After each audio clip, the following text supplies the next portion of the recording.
So, the story begins in a classroom with a few announcements about the upcoming college entrance exam. Have you already given everything you've got in this life? There are only 25 days left until the college entrance exam. The college entrance exam only happens once. Pass it and you'll soar like a dragon. Then we see our protagonist. Did he return to the time before the college entrance exam? Xia Kingdom, Anqing Number 1 High School, Grade 3, Class 7. A student suddenly screams in class, startled. Why the hell is this horror story happening to him? If he were going to be reincarnated, at least it should have happened after he got into college. Since ancient times, humanity on the Blue Star has been plagued by a catastrophe, the invasion of the secret realm. The secret realms are connected to another world, one filled with terrifying monsters. From time to time, they exploit cracks between realms to invade the human world. A powerful monster can destroy several nations and threaten all of human civilization. To fight against this threat, humanity developed a beast gene system. By injecting beast genes to awaken a monster model and unlock genetic talents, only these warriors are capable of saving human civilization. This caused warriors to enjoy a much higher status and treatment than ordinary people. Warriors came to be held in far greater esteem than the average person. The entire Blue Star entered an era where martial strength is everything. Everything else is secondary, only martial cultivation stands above all. Then the system begins to issue a few notifications. Complete world traversal introduction. Traversing host body, Ehe. Now implanting memories, Ehe, a high school student. Look, that trashy, he is having another nightmare again, haha. That kind of loser still wants to try to get into college? All the students start bullying him. Why doesn't that loser just drop out and go home, live out his life as some damn ordinary worker until he dies? Of course, like every protagonist story, he's a victim of bullying by some bitch. It seems the original owner of this body didn't have a good reputation in the class. Since his parents had an accident in the second year which caused him to lose focus on both training and studies, his grades, once decent, plummeted and dragged down the class average. So that's what happened. What is he looking at? This is martial arts class. Is he trying to pick a fight? What was he even looking at? He was just lost in thought, damn it. He didn't study properly and now he's the one suffering for it. He ended up inheriting this unpopular, humiliating life. How tragic. Then the teacher arrives. Students, are you ready? Today we'll begin injecting the genetic modification serum. Have some confidence in yourselves. These past 3 years of building your body and mind, training every day, it was all for this day. For those who aren't taking this seriously, please do. This could change your life. That should be a joke. It's not like he isn't worried or that he's being careless, but panicking now wouldn't change anything. Ehe. And still, since he's inherited the role of the original guy here, he'll do everything right and clean up the mess he was left with. Anqing Number 1 High School, Gene Injection Hall. What do you think will happen? Do you think he can awaken? Maybe a level 3 mountain splitter or a level 4 sea bridge dragon. He bets it'll be a level 1 butt beast, ha. Then we see a high-tech suitcase filled with several capsules. This is the Gene Awakening Serum. It contains the primordial genes of every magical beast ever recorded by human warriors. After injection, the body will absorb one at random and awaken it. Normally, the stronger your physical body, the stronger the gene you will awaken. Don't be so nervous, students. Once the serum is injected, just stay calm and embrace the emergence of power. Those whose names are called, come up here to receive the serum. Chen Pengfei. Miao Yunhua. Several students start receiving the serum and undergoing mutations. All of them begin acting strangely after the injection. It seems this won't be easy. Whatever, he's curious about the result, so he quickly injects it into his own neck. However, as time passes, nothing happens to his body. It looks like nothing really changed after he injected the serum. Maybe he received a fake dose. Look. He wasn't able to awaken any powers in the end. A warrior who doesn't awaken is like a bird without wings. Isn't he completely doomed now? There's no need for him to become a warrior anymore. He might as well just go home and wait to die. That girl is so annoying, and she's also the one who led the bullying against me, isn't she? However, he starts to feel something in his body. That feeling. Then a system notification appears. Acquired, infinite monster template. Postihi. Overall physique. Martial skills. The 9th student basic chi technique, blocking palm iron body technique.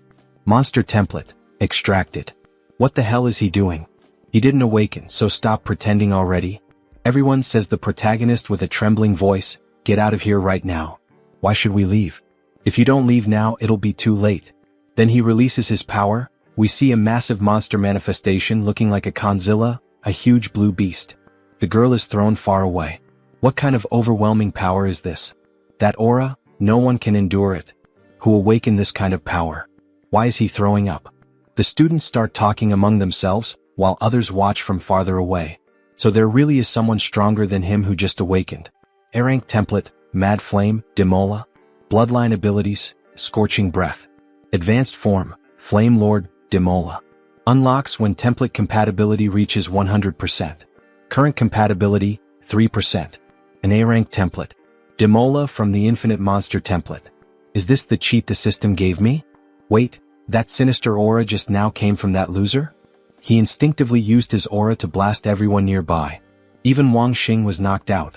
She had awakened a second-level magical beast, the Flaming Claw Scorpion. What kind of template did he just get? Apologies for what just happened. He ended up making a bit of a scene during his awakening. He did warn the others to move away, but they didn't listen. Then an announcement comes through the loudspeaker. All third-year students who have awakened must now proceed to the testing building to examine what kind of magical beast gene you've awakened and to test your martial arts level. All students. Genetic Advancement Detection Device. It can test both the magical beast gene and the individual's martial level. Li Xinyuan from our class awakened a third-level magical beast bloodline, the Rapid Spine Insect. He was really lucky. He used to be just average in our class before the awakening.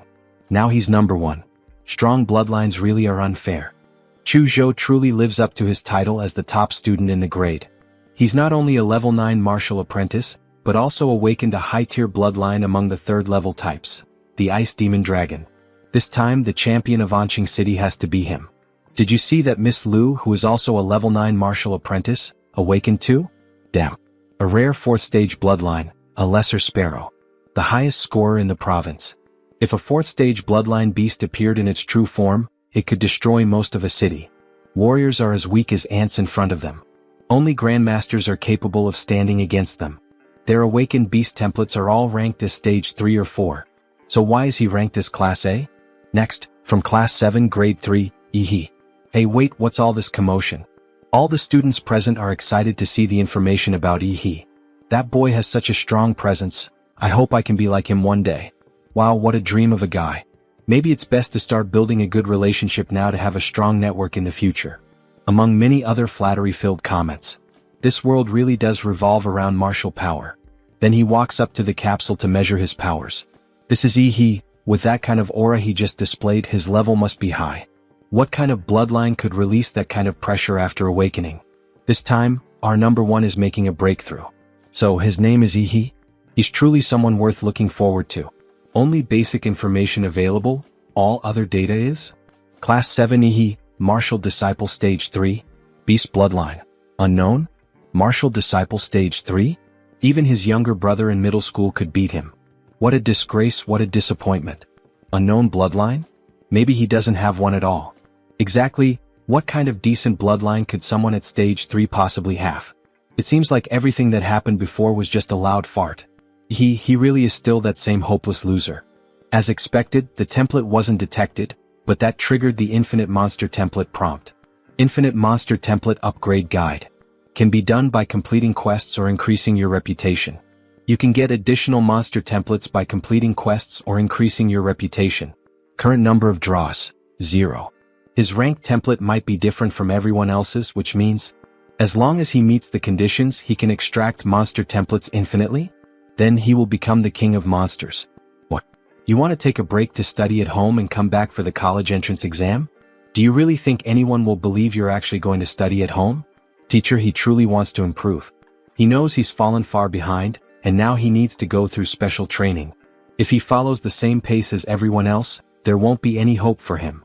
You know this. If you want to become a warrior, the only path is through college. He knows he has awakened a bloodline, but his foundation is still too weak. There's no way the protagonist can pass the college entrance exam like this. So get ready to repeat the year and try again next time. There's no need to rush. Teacher, he's desperate to get better. Maybe he doesn't fully understand yet, but he has awakened a powerful bloodline, and the harder he trains, the better his chances of success. Look into his eyes. Those are the eyes of sincerity. He would never dare lie to the teacher. Alright, those eyes do look sincere. Fine, but get ready to return to this teacher next year and repeat the grade. So our protagonist starts walking through the city. His parents' house had been mortgaged for $600,000, and with the accident compensation of over $1 million, he now has a decent amount of starting capital. To improve his power right now, he has two options. One is to level up as a warrior, and the other is to increase the contract rate with the Timora template. According to the data from the Infinite Monster template, each template begins with just one compatibility point, but Timora clearly has 3 compatibility points. Where did the other 2 come from? There's only one answer. The Timora template absorbed the power from the Genetic Awakening Serum and gained 2 compatibility points. This shows that gene-related serums in this world can enhance your template's abilities. Rather than training to death like a regular warrior, spending money to raise his template's compatibility is more suitable for him. He needs to hurry and buy gene enhancement serums. Then, as he swipes his student card at the terminal, he's startled by something. Everyone around him is radiating monster-like auras. Everyone here has awakened their bloodlines. After awakening the ability of the Mad Flame Demora template, he gained a unique sensory skill, the Life Magnetic Field. Demora can sense the life signals of all nearby creatures through the release of his vital magnetic field. He can easily feel the chi of warriors in their boiling blood, as if there were furnaces burning inside them, along with the beastly roars echoing through their bloodlines. Warriors, monsters, he feels them all. He can't suppress the urge to fight that rises within him. After all, the Mad Demora is the king of beasts in his own world, destined to conquer all life on the planet. Unfortunately for now, he's still just a rookie. For the time being, he can only suppress Demora's combat instincts. But when he becomes stronger, he'll show the world what it truly means to be the king of beasts. However, someone taps him on the back. "Hey kid." An impressive girl stands there. "Don't go around staring at people so casually." "Apologies, miss, if he was looking strange." "It's alright, this guy probably just awakened his monster gene. Not being able to control his power yet is normal. So, what brings you to the Warrior Center?" "Well, he's here to buy genetic medicine, but this place is so big he can't find his way around. Could you help him locate a store that sells it?" "Genetic medicine? You're already going down that path at your age? What do you mean, is there something wrong with that?" "Not exactly.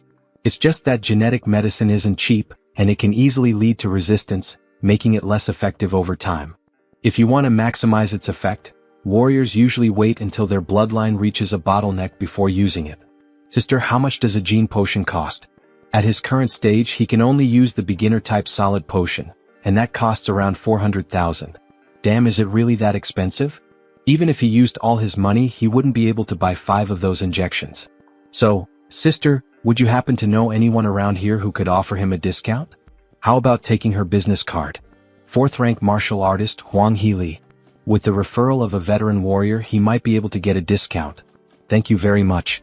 See you around if fate allows it, young man." Alright then, next is Warrior Hospital. Welcome. Weapon shop, such insane spending. Then, in a random rented apartment, we see the protagonist transforming into something else, surrounded by syringes scattered on the floor. It looks like he's actually taking a different kind of stuff, bombs to bulk up, haha. We see a system notification informing that his compatibility has increased to 7%. Another notification window shows, General Stats, 8 to 10, 10 to 15, Weapon Classification, 7.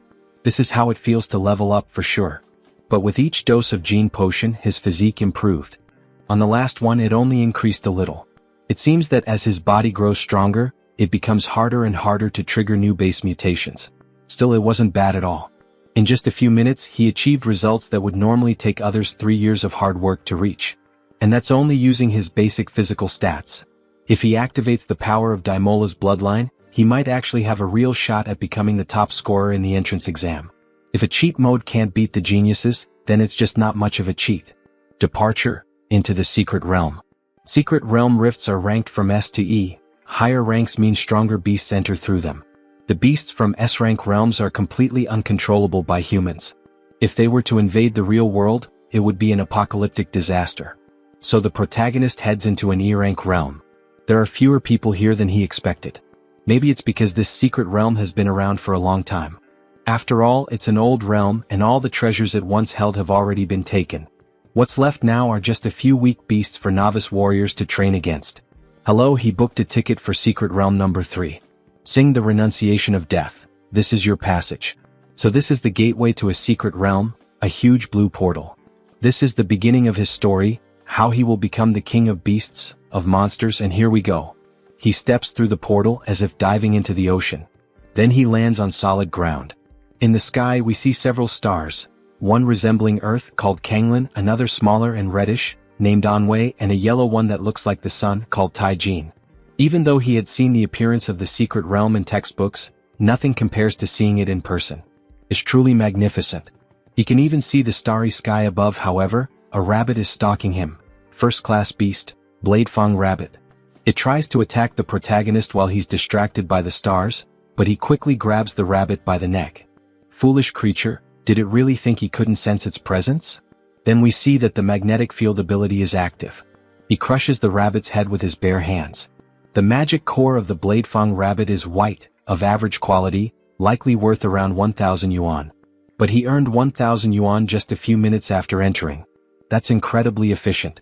Ordinary people work themselves to death for an entire month and only earn around 3 to 4,000.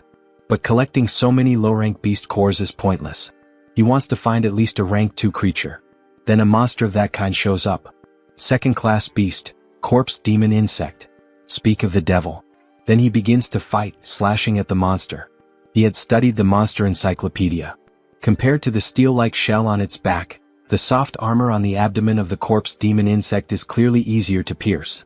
However, the monster starts spinning rapidly, so he decides to use a martial arts technique, hyper beam, appearing like a blue laser. But the monster quickly counterattacks. Its jaws can fire projectiles? Damn it, he barely manages to dodge. Bastard, does it know how much this outfit cost? At his current martial artist level, he can't do anything against this insect. Without a powerful martial technique to support him, even with deep Dantian energy and strong blood vitality, he can barely exert 50% of his strength. That's because the original body was an academic failure. He has no other choice but to cheat. Mad Demola, activation of the Demon Emperor bloodline. Then his basic stats rise from 15 to 21, altering the shape of his hands. He charges straight into the monster's mouth, slashing it from the inside at insane speed using the claws he gained, staining them with green blood. With his physical stats shooting up to 21 points, he completely crushes the level 2 corpse demon bug. After deactivating his transformation, he still has to release the excess heat from his body, making him drop like a jet engine. The short sword he just bought was corroded by the corpse demon bug's venom. A 250,000 yuan weapon can't even handle a level 2 monster? What a letdown. The quality control is terrible. Was the energy consumption from his first monster hunt too high? He's starving and didn't bring any food. Then he starts to smell something incredibly delicious. What is this fragrance? It's a magic core. The core from the corpse demon bug is green grade, and it even seems to emit a tempting aroma. Could he possibly? Screw it, who cares? So he decides to swallow the magic core, and the system issues a new notification. Monster model, Mad Demola, Demon Emperor. Compatibility increases from 7% to 7.3%. His compatibility went up just by consuming the monster's core. He had spent millions on genetic potions, and they only raised his compatibility by 1%. But with just a single green magic core, it increased by 0.3%. 3 or 4 of those would be worth an entire potion.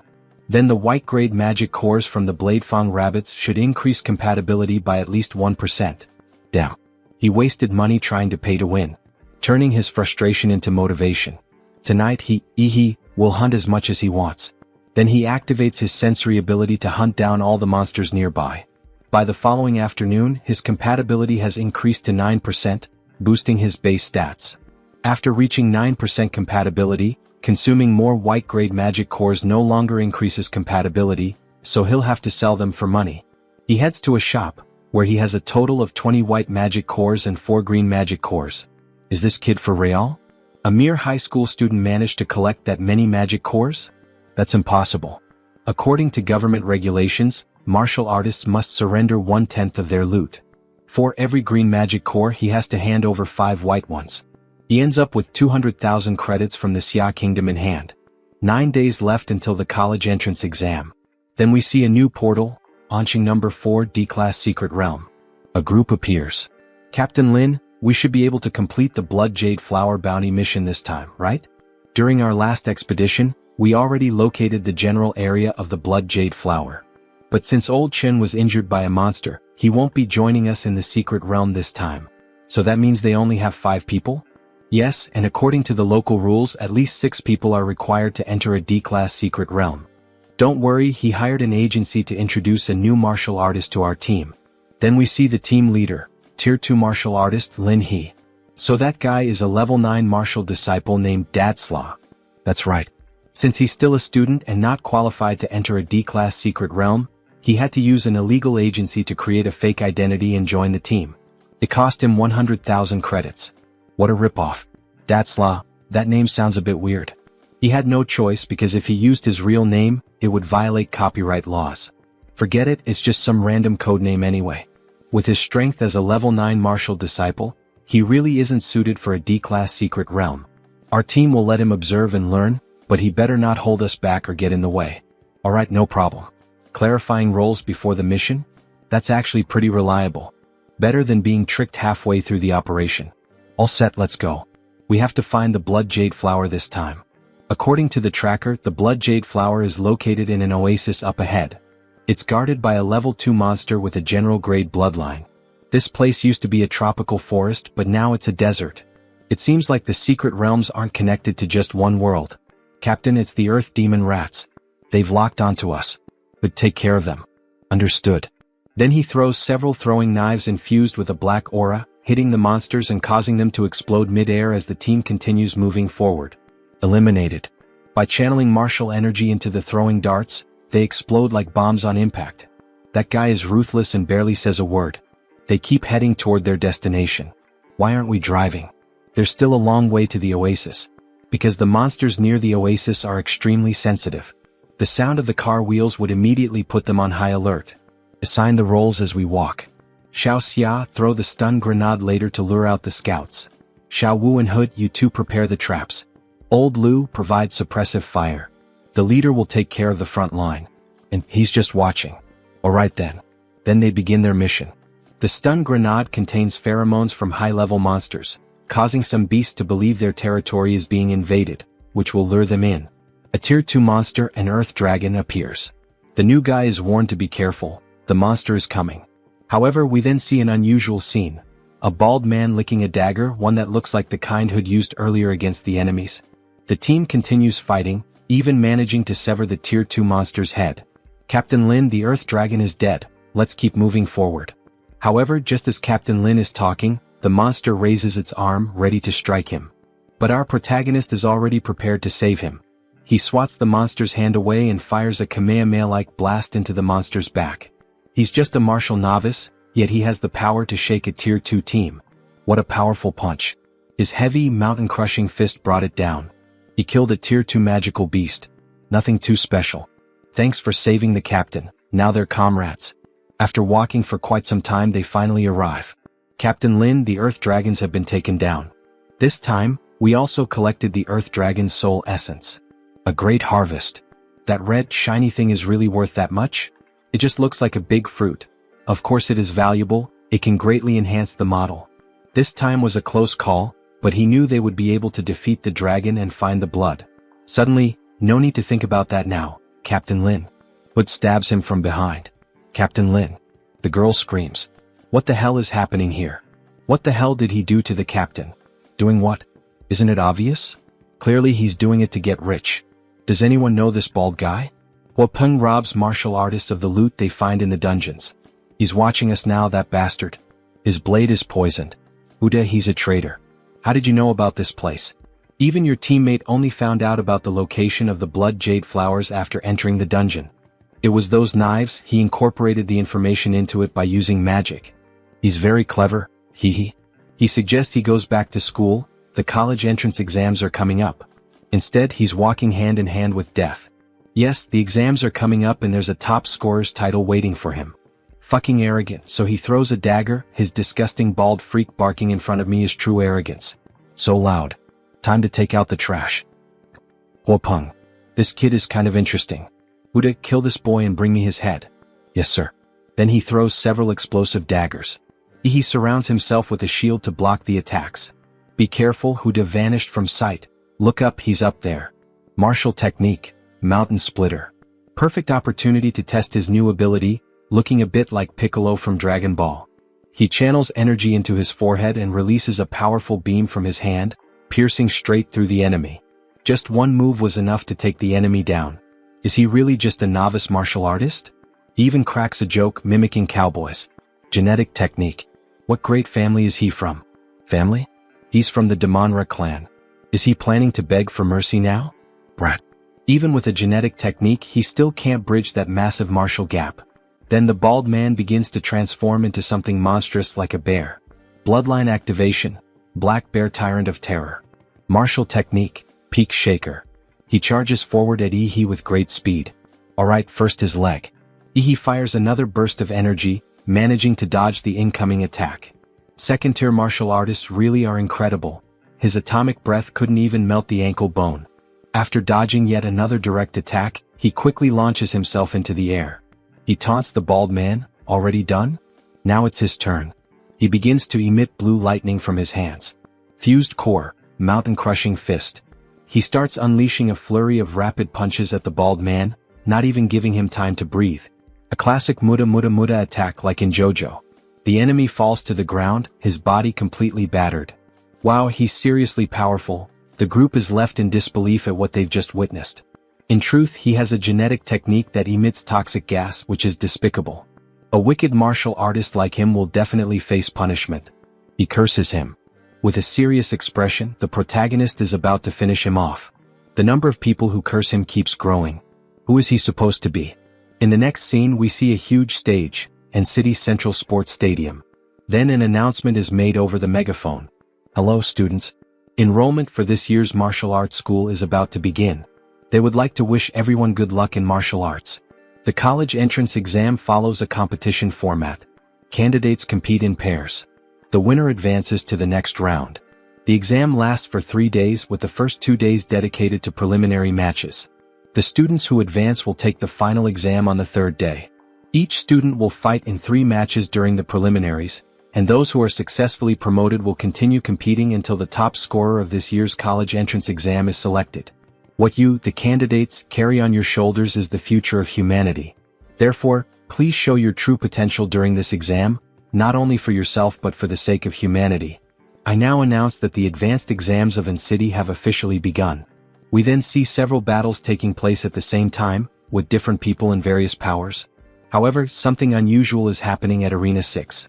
The audition for ring number 6 seems to have encountered a problem, as one of the candidates has not yet arrived. Upon checking, the 2 competitors listed are Huang Tongtong and Yi He, both from Incite No. 1 High School. Only Huang Tongtong is currently in the ring. According to the rules, if the fighter Yi He does not appear once the match begins, he will be considered to have forfeited. Being ridiculed during the genetic conference was the most humiliating moment of her life. She thought she could use her fire lizard to humiliate Yi He this time. But that kid didn't even dare step foot into the arena? How boring. What a coward. Is he too scared to even show up for the college entrance exam? He must be trembling in his bed at home, haha. A coward like that shouldn't even be in high school, he should just be sweeping the streets. Alright, time's up. Using my authority as judge, since the student Yi He has still not appeared, we will consider this a surrender. However, something is happening, something is coming from the sky. What a huge aura. Is that a person? What kind of power lets someone fly through the sky like that? Yi He is flying and arrives just in time at the arena, making a dramatic entrance. What the hell is going on? But before she can even finish her sentence, Yi He charges forward and knocks her out with a single kick. That was close, he almost had to come back next year. Yi He wins. Just like that? No way, that Yi He is so strong. He beat his opponent with just one kick. And the way he made his entrance was insanely cool. That's the mythical kick from the heavens. Then we see the protagonist's new notification bar. Overall aptitude, 226. Compatibility, 20%. Captain Lin gave him the blood jade fruit as a thank you gift, but it took some time for the fruit to enhance his body. Now he can relax and enjoy what's coming. Then we see other battles taking place. Incite No. 4 Middle School's Long Tao versus Incite No. 1's Yi He. He wins. Incite No. 3 High School versus Incite No. 1's first-year student Yi He. He wins again. The protagonist wins every match in a row. Yi He is so strong, he finishes every battle with just a single kick, never dragging things out. He's basically a one-kick Superman. Student E, he won all 3 matches and has now advanced to the 3rd round. Outside, several journalists and recruiters gather around the protagonist, showering him with attention. Student E, come learn more about Dongshan University. Student E, add her on WeChat. Student E, even though we're a private university, we offer generous subsidies and scholarships. Please take a look at what we offer. Student E, our university needs a strong warrior like you. Student E, do you have a favorite university? Favorite university? Yes, he wants to go to Huadu University. He seems so arrogant after making it to the finals, but he'll come begging for help once he gets slapped in the face later. Student E, make sure to contact them if he ends up failing. No one really believes he can pull it off and get into Huadu University. But it's not entirely their fault. After all, Huadu is the top martial arts university in the country. And it's one of the top 5 universities in the world. It's a sacred place in the hearts of all martial artists. In a second-tier city like Incite, only a handful ever qualify to enter such a sacred land. Forget about it, after all, warriors reach the top with their strength. He'll see their faces when he takes first place. However, their thoughts are suddenly interrupted. Student E, we're requesting your cooperation. We're going to reassess the level of your martial arts right now. Martial arts, 9th level. Student E, used to be only at the 3rd level. Just 15 days ago, there's no way someone can improve that quickly in such a short time. It's impossible to advance that fast in just 3 months. He's implying that he is cheating, right? But after looking into it, we discovered that he often went into the level E secret realm after school. Why would you go to such a dangerous place right before the college entrance exam? He needed to find motivation. Before his father went to heaven, he left him a message. If you want to surpass humanity, then you must not remain human. So, he kept going into the secret realm to fight, and in one fierce life-or-death battle, he broke through his own genetic limit. What? He broke his genetic lock? That's not possible. We need to report this immediately. Somehow, he's become a major target of observation. Then, on the internet, many parents are wishing good luck to all the children taking the exam. Just do what you can, son. Do your best, my child. If you pass, we'll throw a banquet in your honor. There are even live broadcasts conducting street interviews with the parents and friends of the examinees. But there's no one cheering for him. He's truly an orphan nobody cares about. But we see that, in fact, his teacher is rooting for him. Keep fighting, He can do this. Then the next battle is about to begin. He versus the other student, Luo Xian. It's Luo Xian. He remembers that Luo Xian ranked first among the 3rd-year students. Big brother Luo Xian is an 8th-level martial artist who awakened a rare 2nd-tier magical beast bloodline, and both his parents are warriors. His opponent is finished. Alright, you can make the first move. Aha, he really doesn't know who his opponent is. But whether he knows or not, the outcome of the match won't change. What you said is correct. The result is that he will definitely win and he hopes his luck is good. Otherwise, he'll die right here. Then Luo Xian transforms his hands and charges directly at He. His momentum is impressive, but he's still far from having the impact power of that bald guy earlier. Then, with a single strike, He smashes his opponent's back. Aren't there any decent examinees? And City number 1 high school He wins. Another instant knockout, and the one defeated this time was the ranked competitor Luo Xian. What the hell? That Luo Xian guy seems so powerful, but how is he already lying on the ground in an instant? Calm like the clouds, steady like the breeze, the mark of a true master. His skills are on a completely different level compared to the other examinees. The gap is just too big. So cool. He wants him to get me pregnant. Even though he used his hands this time, it was still a one-hit strike. So strong. As expected from the one-kick man. Several fans start shouting, we all like you. He is definitely going to the finals. Just as expected from the man he set his eyes on, he'll definitely defeat him in the finals. In a live broadcast room at the Huadu University admissions office. In 30 minutes, I want all the information on him. Yes, sir. Back in the arena, the advancement matches of the second group are in full swing. Wow. A battle between genius beauties. Luilio, I'm officially tuned in. Kai Xiaoling, known as the Queen of Anqing's second high school.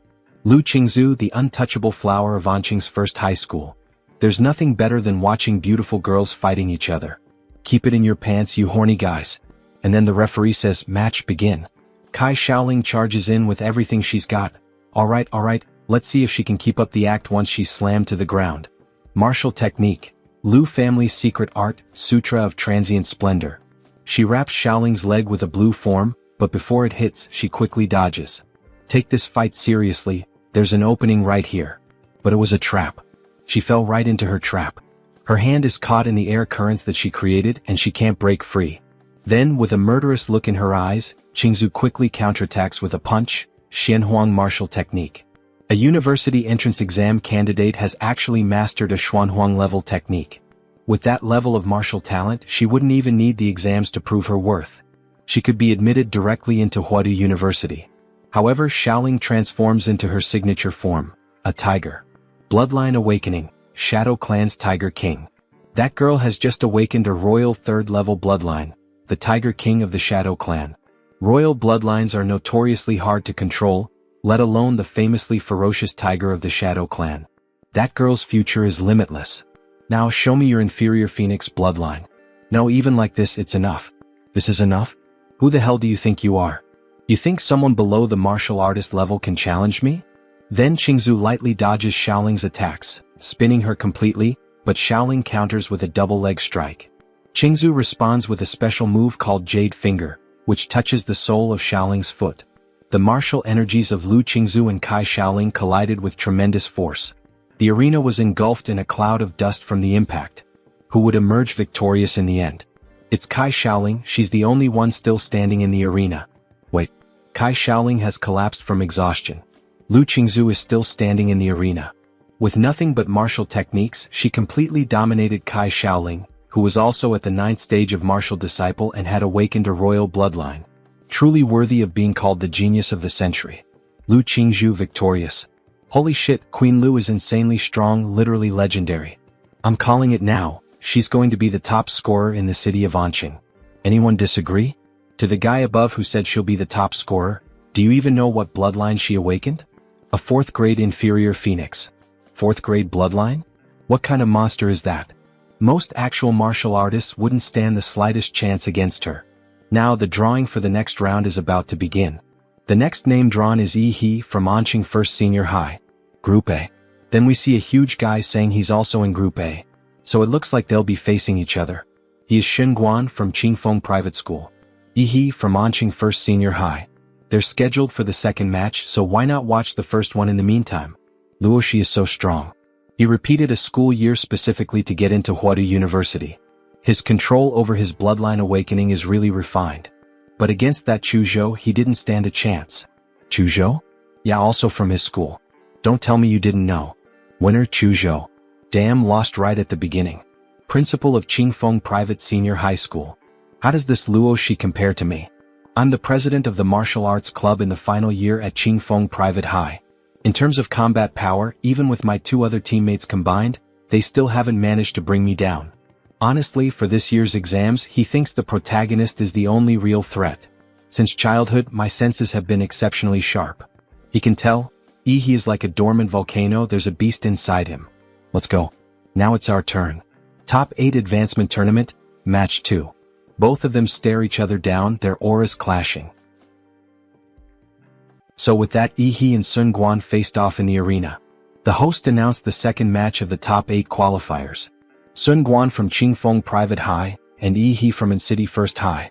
As the competition to advance from the top 8 to the final 4 in Incite's college entrance exams reached its peak, Sun Guan's fist collided with Yi He's in an explosive impact that sent debris flying. The solid platform beneath them cracked apart and exploded, forming a massive, deep crater with a thunderous boom. The sound pierced the audience's ears, and the shockwave distorted their vision. Sun Guan sneered, thrilled the moment he managed to meet his attack with strength equal to, or maybe even greater than, his own. Though blood streamed from his nose, there was no trace of anger on his face, only pure excitement. He had finally found an opponent who could match his power, and it thrilled him to his core. He quickly realized the nosebleed must be a result of Yi He's bloodline ability, a mysterious power that could directly target and destroy an opponent's cells. But it didn't matter, he already knew how to deal with this kind of minor obstacle. He narrowed his eyes at Yi He, calculating. Using his martial energy, Sun Guan formed a protective barrier around his body, shielding himself from Yi He's nuclear radiation. His eyes gleamed with appreciation as he praised Yi He's martial technique. It was truly impressive. Yi He was a real monster, not someone to take lightly. In that case, he'd respond with martial arts passed down through generations of the Sun family. Sun Quan activated his family's technique, the shape wolf fist, following it up immediately with the deer peak strike. Swift and lethal like a venomous snake, with a piercing force rivaling a stag's antlers, his double fists moved like lightning. He was caught off guard, unable to dodge, his body momentarily frozen. The twin blows broke through Ihi's defense and landed squarely in his lower abdomen. He staggered back, clutching his stomach in pain, and spat out a mouthful of fresh blood. Ihi, once known as the one-kick Superman, had just taken a real hit for the first time. But before he could even catch his breath, Sun Quan was already charging at him with another powerful technique, the bear crash. Sun Quan's attacks weren't just physical. He had fused his martial energy into his body, which amplified the damage he dealt. And it certainly didn't help that all of Ihi's previous opponents had been weak, completely outclassed. They had no real combat experience and clearly neither did he. Ihi lifted his arms to block the incoming strike, but was caught off guard when Sun Quan's arms suddenly extended and became flexible, wrapping tightly around him and pulling him into a crushing hold. He had only been half right about Sun Quan's martial art. Sun Quan could not only inject martial energy into his own body, but also use it to suppress Ihi's, temporarily locking his ability to use any martial arts. Then without pause, Sun Quan unleashed the A-Pearl technique, slamming Ihi through the air and sending him crashing across the arena. And while Ihi was still in the air, Sun Quan shifted smoothly into the Tiger Pounce technique, and landed a solid uppercut, then immediately followed up with the Eagle Dive, just as his opponent was about to crash back down into the arena. At this point it was like watching a one-man zoo in action. Sun Quan boldly declared his intent to win this match in a landslide. Under no circumstance, he claimed, would Ihi be able to defeat him. He launched himself headfirst into Ihi, smashing into the arena in a brilliant, devastating impact. As debris flew in every direction, crossing his arms, Sun Quan laughed with satisfaction, convinced the match was already his. With such a relentless and overpowering assault, he believed Ihi had no chance to recover, let alone strike back. He was certain this was already in the bag.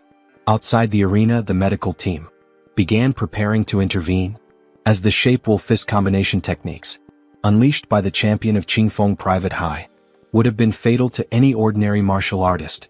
As the dust began to settle, the host, more of a clueless entertainer than an expert, was already beginning to declare Sun Quan the winner. But just then the supposed victor felt a terrifying presence looming behind him. What the hell was that? Such a massive aura, coming from a mere martial disciple? Sun Quan turned around and was met with the biggest shock of his life. A giant paw, armored in thick, impenetrable scales, and tipped with razor-sharp claws, stepped forward through the clearing dust.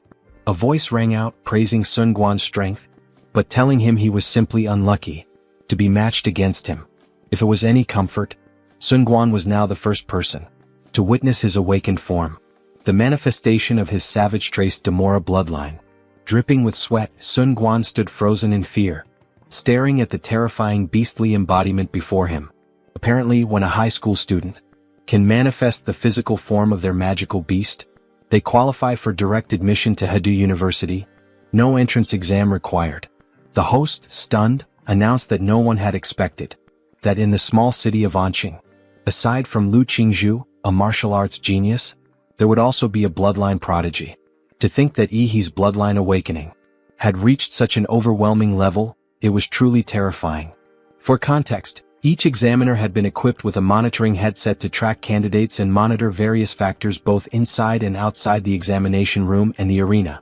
However, when the data came in, especially to the white-bearded old man, his eyes nearly popped out of their sockets as he caught sight of Ihi's nuclear radiation readings. As anyone might have guessed, Ihi's nuclear radiation levels were completely off the charts, ranging from 999 to 9999. Seeing such a dangerously high reading, the examiners had no choice but to immediately reinforce the arena with martial energy to contain any potential nuclear leakage. Meanwhile, within the crowded audience, Ihi's bloodline had quickly become the main topic of conversation. They all found it fascinating and incredibly cool, though no one could identify the origin of his magical beast's bloodline. What shocked them even more was the fact that there was no record of Ihi's awakened bloodline in city's #1 middle school. How could someone so powerful, a monster of this level, have remained completely unknown. Strangely enough, he heard every word of the discussion thanks to his heightened senses, and he wasn't surprised in the slightest. After all, it made sense.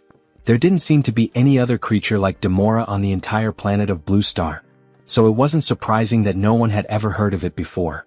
Back to Sun Quan, he was now experiencing another nosebleed.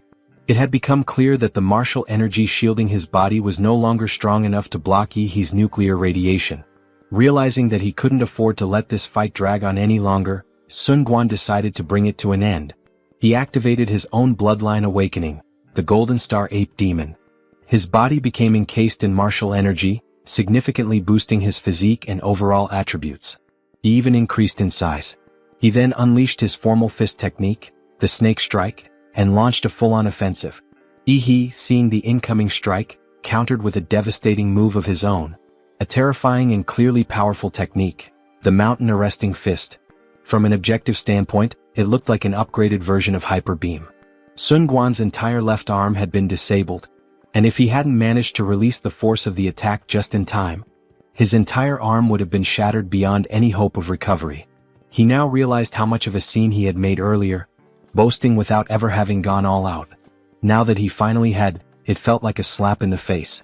As for Yi, this guy was completely immersed in the fight, so much so that he had abandoned any restraint he might have had. He stood over a clearly dominated Sun Quan, acknowledging that he was impressive, but this was the end of the road for him. The current outcome, he made clear, could no longer be changed. Witnessing the activation of Sun Quan's bloodline, the host announced with excitement that in the second match of this year's top 8 to Final 4 round of the college entrance exams, a third-order king bloodline had appeared, and his opponent, someone wielding an unknown and incredibly powerful magical beast bloodline, made this a truly rare and remarkable battle. Sun Quan steadied himself, assuming a stance and forcing calm into his thoughts. He needed to evaluate the situation rationally. Now that Yi's bloodline had awakened, his strength was beyond comprehension. A direct confrontation was no longer viable, especially since Sun Quan could no longer suppress his martial energy effectively. His only option now was to retreat strategically, and wait for a chance to counterattack once an opening appeared. On the other side, Yi launched into a rapid charge toward him, warning the larger fighter not to lose focus. But as soon as Yi closed the distance, Sun Quan made a tactical retreat. At the same time, he activated his formal fist technique, the Snake Strike. His arm extended, becoming flexible and fluid like a snake, wrapping tightly around Yi's left hand. With his left hand momentarily restrained, Yi was caught off guard for just a split second, a distraction that gave Sun Quan the narrow opening he needed. Seizing the moment, Sun Quan swiftly maneuvered behind him. He noted that Yi hadn't been able to shake him off as expected, but in truth, his goal had been to reposition himself from the beginning. Now that he had the angle, Sun Quan leaped high into the air, and came crashing down on Yi, with a force that felt like the weight of 1,000 tons. The sheer pressure of the attack would have completely immobilized any other candidate, but Yi managed to evade the bone-crushing stomp with ease. Once again, Sun Quan executed a tactical retreat, springing back in 2 massive leaps. The moment his attack failed to land, he believed he had created enough distance between them, but when he looked up, he was startled to see Yi calmly watching him the entire time, arms folded across his chest.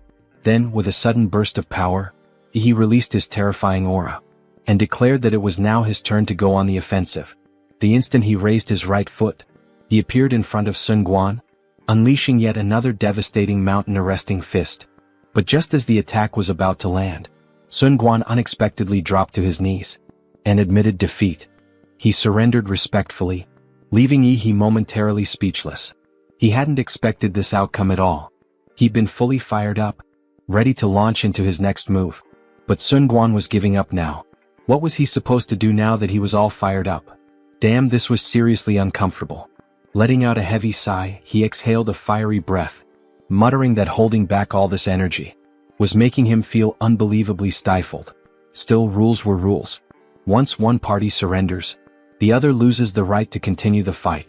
The host officially declared Yi as the winner, and the crowd erupted, cheering like crazed fans, shouting that he was incredible, that he was cool.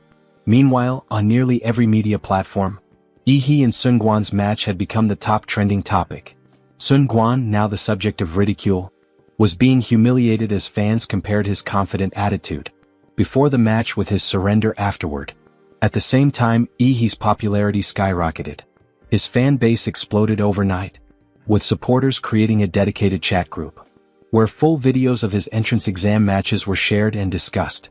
They unanimously declared Big Brother Yi the guaranteed top scorer of this year's college entrance exams. And according to them, not even Chu Zhou or Lu Qingzhu would be a match for him. Elsewhere, the principal of Qingfeng Private High was trembling with barely contained fury. He had pinned all his remaining hopes on Sun Guan after Lu Asha's earlier loss, so when Sun Guan finally appeared, he wasted no time expressing his anger. How could Sun Guan admit defeat? Did he have any idea how much money had been invested in his training? Ungrateful bastard. If he didn't pay back every last cent, he shouldn't even think about stepping foot in a college. Sun Guan, unfazed, calmly walked over to the principal and placed his injured hand on the man's shoulder. When the principal asked what the hell he was doing, Sun Guan replied simply, he couldn't take another punch from Yi, so he surrendered because otherwise, he would have seriously damaged his already injured body. And what was the principal planning to take that punch for him? As for the so-called kindness that Qingfeng Private High had shown him over the years, he said he would repay it gradually in due time. But the principal should kindly refrain from threatening a warrior who was far stronger than him. That subtle threat shut the fat old bastard up real quick. Sweating bullets and trembling with fear, he reluctantly admitted that Sun Guan had a point. Anyway, after such a fierce and intense competition, the top 4 contenders in this year's college entrance exams were finally decided. They were Yi, Lu Qingzhu, Chu Zhou, and some random nobody no one really cared about. Meanwhile, the principal of Incity's No. 1 middle school was floating on cloud 9, fanning himself with the smug satisfaction of a creepy old bastard. He remarked that old Lu had worked hard for the school over the years, and that it was finally time for him to get a promotion.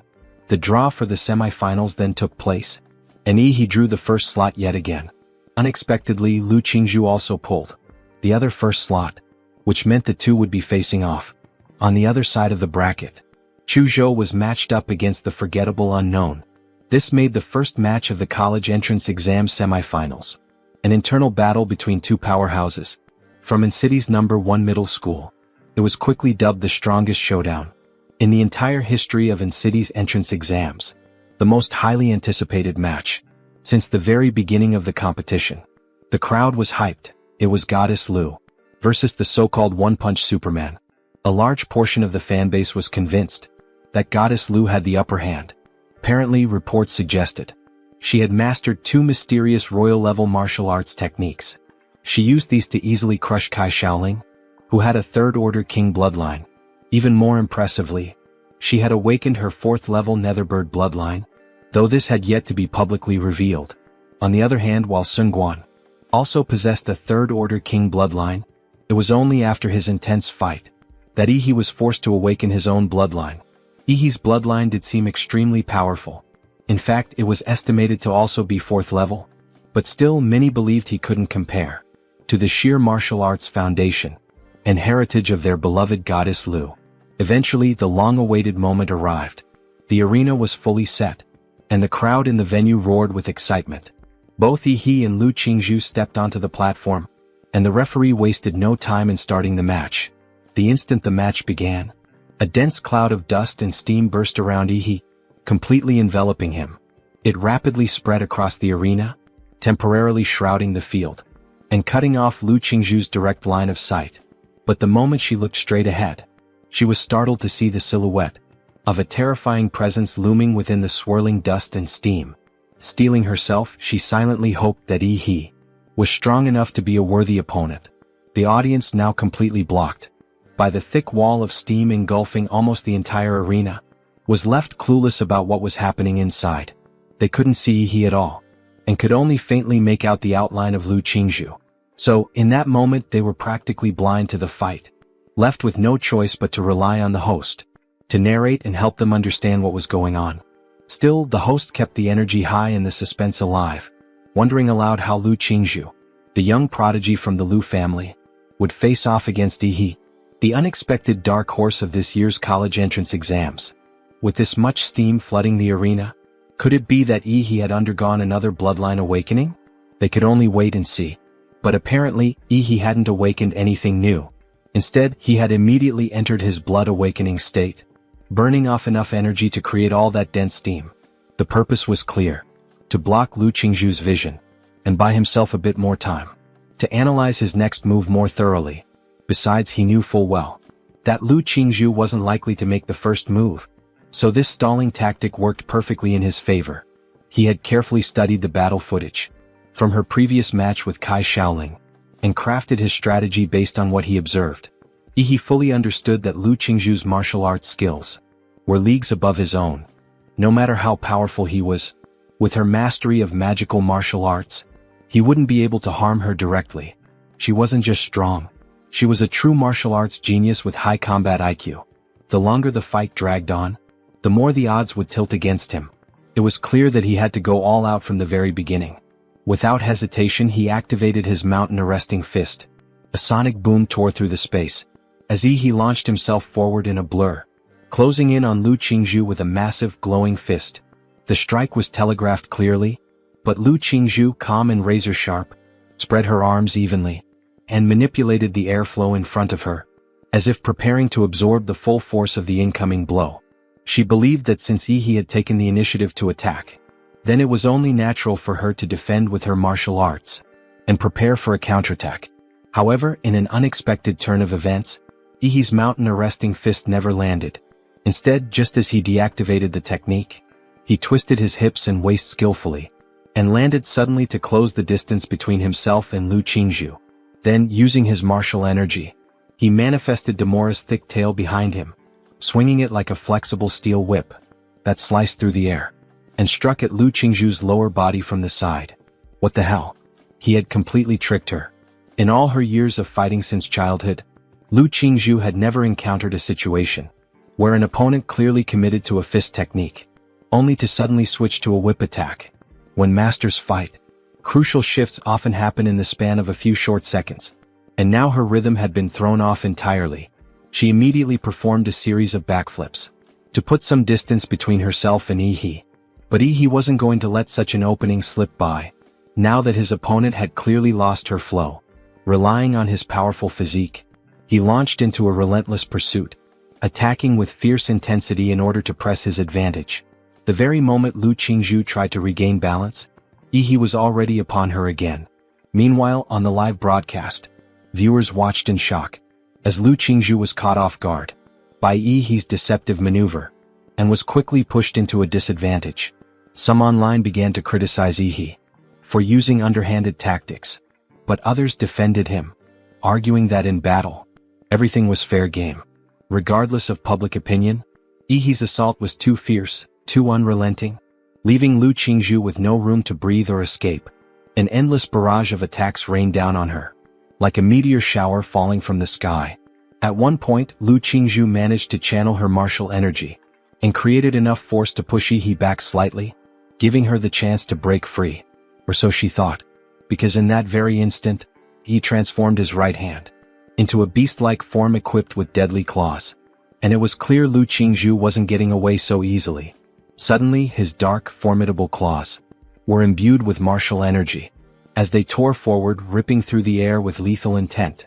Fortunately for Lu Qingzhu, she was quick enough to sense the danger.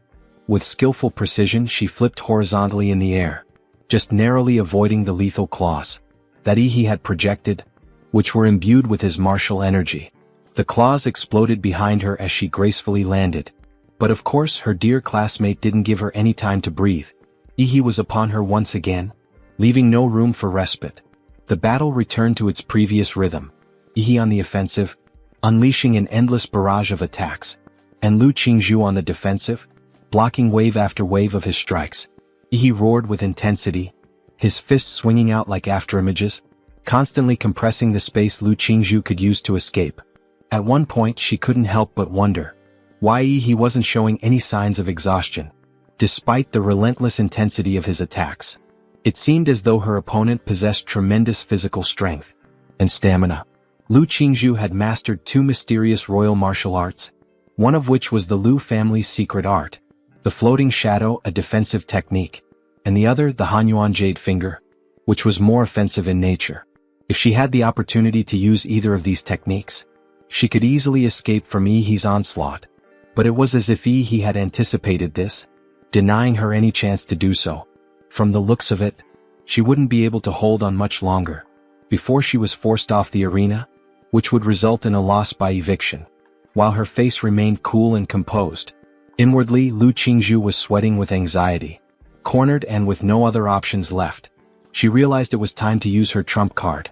Yi immediately sensed the shift in the air, as Lu Qingzhu activated her bloodline awakening, the Netherbird, and in that instant, just as Yi was about to land a punch, he quickly retracted his fist and stepped back. The reason? Dark purple sparks erupted from Lu Qingzhu's body, accompanied by the sharp, high-pitched cry of a bird. He saw Lu Qingzhu soaring into the sky, and the Demora's blood coursing through his body began to boil, as if he sensed the provocation of another creature, one of a very high level of life.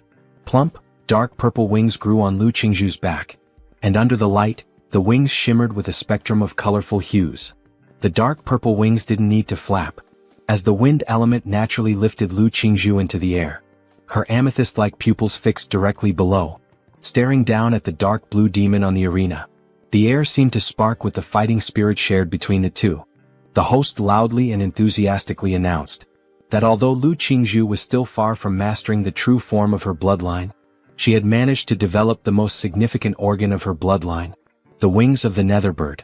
For the first time, the Netherbird was on full display, courtesy of none other than our genius beauty Lu Qingzhu. Subsequently, the live broadcast platform exploded in activity, as comments poured in like a tidal wave.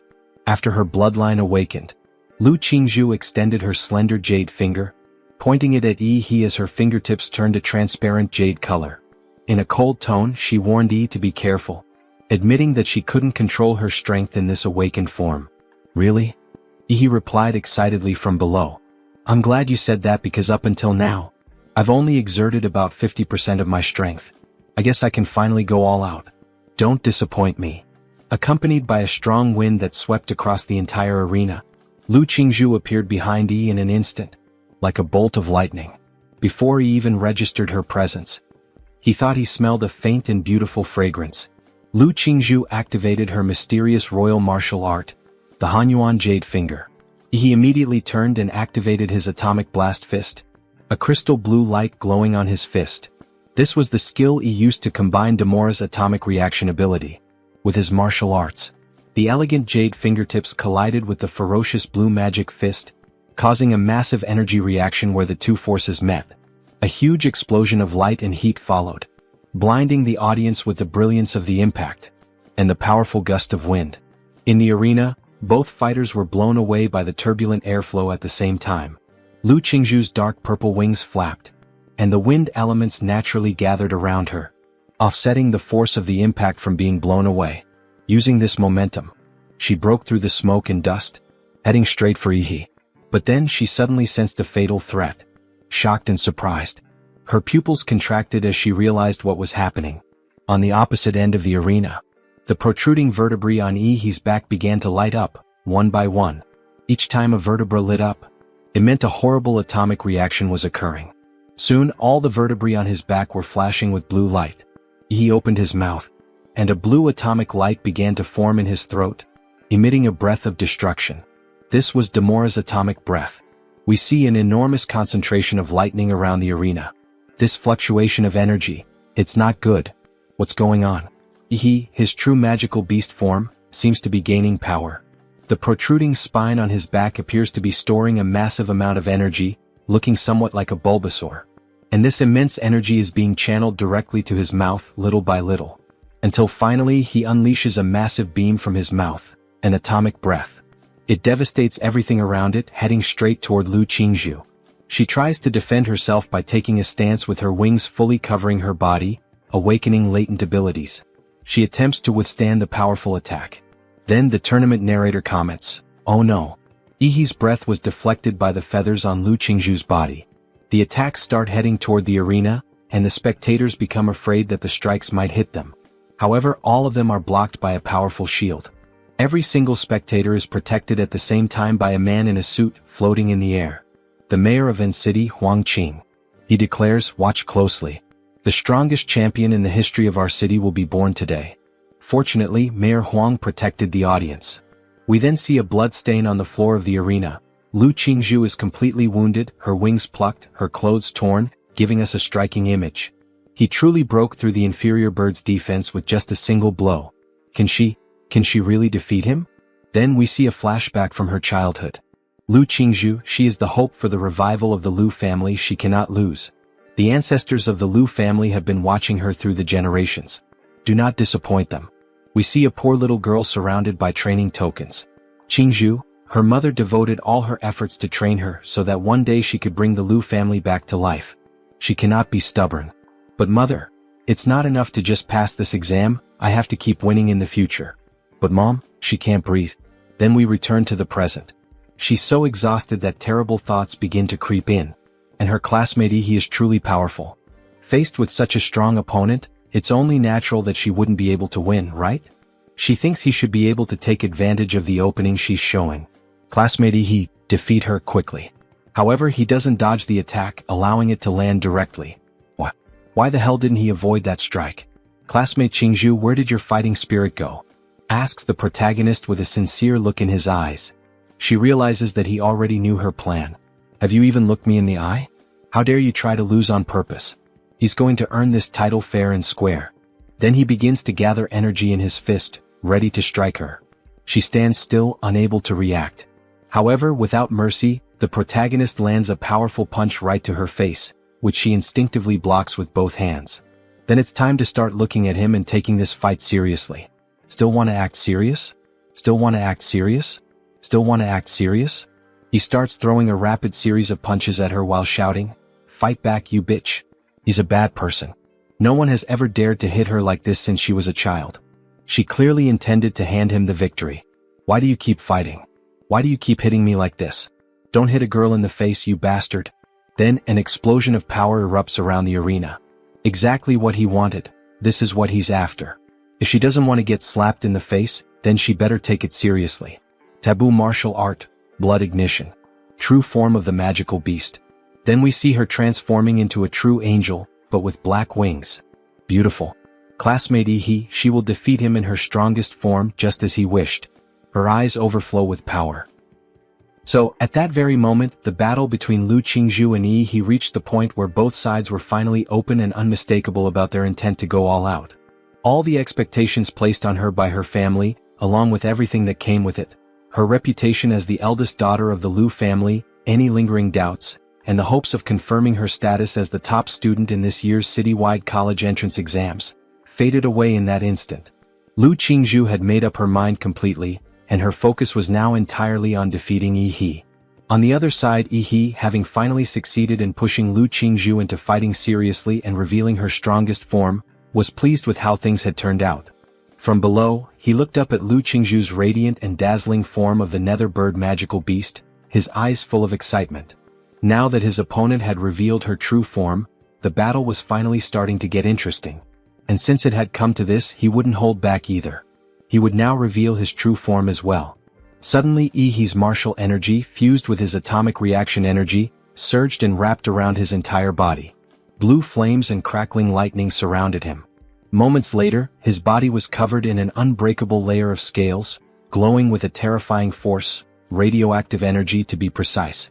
This was He's physical technique that fused Demora's template with his Har Qigong, the nuclear-like combat body. Then, with a thunderous explosion, the energy gathered beneath He's feet burst forth with a deafening sound, launching him into the sky. This massive energy explosion propelled He straight toward Lu Qingzhu like a missile. But this sudden offensive did not shake Lu Qingzhu in the slightest. She stared at He with an eerie calm. Then she flapped her wings, stirring the surrounding air currents and gathering them into a hurricane. This hurricane, known as the Tearing Hurricane, was infused with netherworld energy, which possessed the ability to devour any form of energy. The Tearing Hurricane spread out and consumed the entire space, shattering the base of the arena into pieces. Yet He showed no fear. He dove straight into the netherworld hurricane like a torpedo. For context, diving headfirst into the Tearing Hurricane was practically a death sentence. especially for a martial arts disciple. The moment he entered the hurricane, he activated his atomic fist and threw a powerful punch.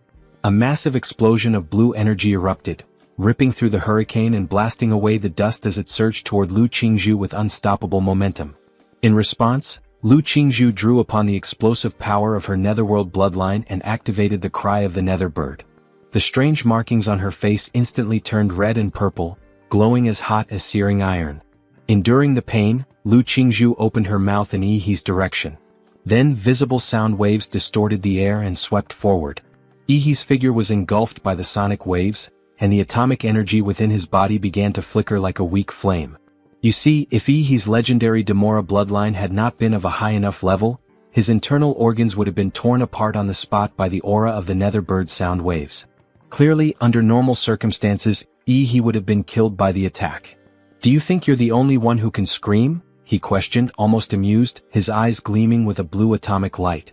And just like that, he opened his mouth, and one by one beams of blue light lit up along the vertebrae on his back. The atomic energy reacted violently, and this terrifying aura spread outward. This sequence of events was familiar and could lead to only one outcome: Demora's atomic breath. But this time it was unleashed at full power. Upon seeing this, Lu Qingzhu felt the pressure as well, though unlike before, she was not overwhelmed by it.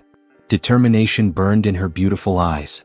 Already familiar with this technique, she neither retreated nor relied on her strongest barrier. Instead, she chose to respond with her family's most powerful defensive move, believing that the best defense was an even stronger offense. Placing her middle and index fingers on her forehead, a familiar jade-colored light shimmered brightly at their tips. It was clear now that Lu Qingzhu intended to confront Yi head-on. At that moment, a brilliant beam of blue light shot toward Lu Qingzhu with enough force to pierce through the clouds. You see, the outcome of this attack would determine the winner of this battle, because after releasing the atomic breath at full power, Yi's body would be unable to produce any further atomic reactions for a while. On the other side, Lu Qingzhu, who had already abandoned any attempt at defense, unleashed her strongest attack, the Shenhuang martial arts technique Hunyuan Jade Finger, supercharged by the power of her nether sparrow bloodline, the netherworld bloodthorn. This created an explosive counterattack of equal force. The jade-colored tips of her fingers condensed with destructive purple-red energy, and Lu Qingzhu pointed directly at the oncoming atomic breath beam. The dark purple wings behind her surged forward, giving her the full momentum she needed to split the beam of atomic breath. The two devastating forces charged straight at each other, headed for an inevitable collision. At that very moment, outside the arena, everyone watched with bated breath as the host announced with excitement that the sheer power of the clash had already surpassed what either warrior could control. The examiners, aware of the danger, immediately reinforced the arena's barrier to its maximum using martial energy. On the other hand, the mayor was not pleased with Lu Qingzhu's strategy of using an offensive technique to counter Yi's atomic breath. In his eyes, no matter which of these two geniuses suffered an accident, it would be a loss not just for Anqing but for the entire Xia kingdom. Therefore he decided to intervene, not to stop the match, but to ensure that neither Yi nor Lu Qingzhu became collateral damage. They had proven themselves to be far too important for their city to suffer such an irreversible loss. Activating his genetic earth magic, the divine leyline wall, the ground shook as three thick, towering walls blessed with his martial energy rose up in an instant, blocking both the atomic breath and the netherworld bloodthorn. In the next moment, the stone walls shattered, and a dazzling explosion of multicolored light engulfed everything. As the radiant burst of energy swept through the arena, the martial arts shields projected by the examiners began to collapse one after another under the overwhelming force. Dust and smoke filled the entire arena, spreading out to cover a massive part of the stadium. Seeing the aftermath of the collision, the audience quickly realized that had the mayor not stepped in, many of them would have been caught in the blast and possibly killed. Meanwhile, the mayor stood at the edge of the smoke-filled arena, his expression solemn. Although he had managed to summon three divine leyline walls in time to slow down the full-force attacks from Yi and Lu Qingzhu, the process had been too rushed. The walls weren't as strong as they normally would be. In the end, they were broken down one after the other by the force from both sides, allowing Yi's atomic breath and Lu Qingzhu's netherworld bloodthorn to inevitably collide. You see, if anything were to happen to either of these two prodigies, even resigning from his post would not be enough to quell the public's fury. In the hearts of the Xia people, a martial arts genius carried the same appeal and influence as a top celebrity. At that moment, inside the arena, a slender hand came into view as fresh blood dripped continuously onto the ground. The hand clearly belonged to Lu Qingzhu, whose entire left arm had been severely burned and mangled. She looked utterly miserable, crouched on the ground, with her wings completely scorched away. The martial power of her magical beast's true form had also been completely depleted, leaving her unable to transform again for the time being. But even after all this, Lu Qingzhu still didn't want to give up. She pushed herself, trying to summon the will to continue fighting. And just as she was about to rise to her feet, he emerged from the thick, dusty smoke, his presence suddenly towering over her crouched figure. He told her that if she didn't get rid of the nuclear radiation inside her body, she would end up crippled in the future. Lu Qingzhu fell silent for a moment. She clearly remembered that her move had hit her opponent directly, so why was he virtually unscathed? After a brief silence, she finally spoke. She wanted to understand why he had pushed her so hard. She had never wanted to fight him this seriously, so why did he force her into it? He squatted down and looked her directly in the eyes. He asked whether she truly didn't want to fight him, or if she was just being rebellious, refusing to admit her own competitive spirit. He said that when she was fighting with all her strength just now, he could clearly feel her desire to win. Lu Qingzhu was left speechless upon hearing this. But as she reflected on the battle, she slowly came to understand that he was right. Just moments ago, she had been focused solely on defeating him. That's why she had abandoned all defense and poured everything into her attack. But then she began to question herself. She had always believed she hated fighting and had even wanted to lose to he as quickly as possible. And yet, during that moment she had felt it, a shift. An exhilarating feeling of fighting, not for her family, not for expectations, but purely for herself. Her drifting thoughts were cut short when he gently placed a hand on her left shoulder. The unexpected touch made Lu Qingzhu suddenly blush as red as a cherry tomato. He then told her the reason why she had lost so decisively.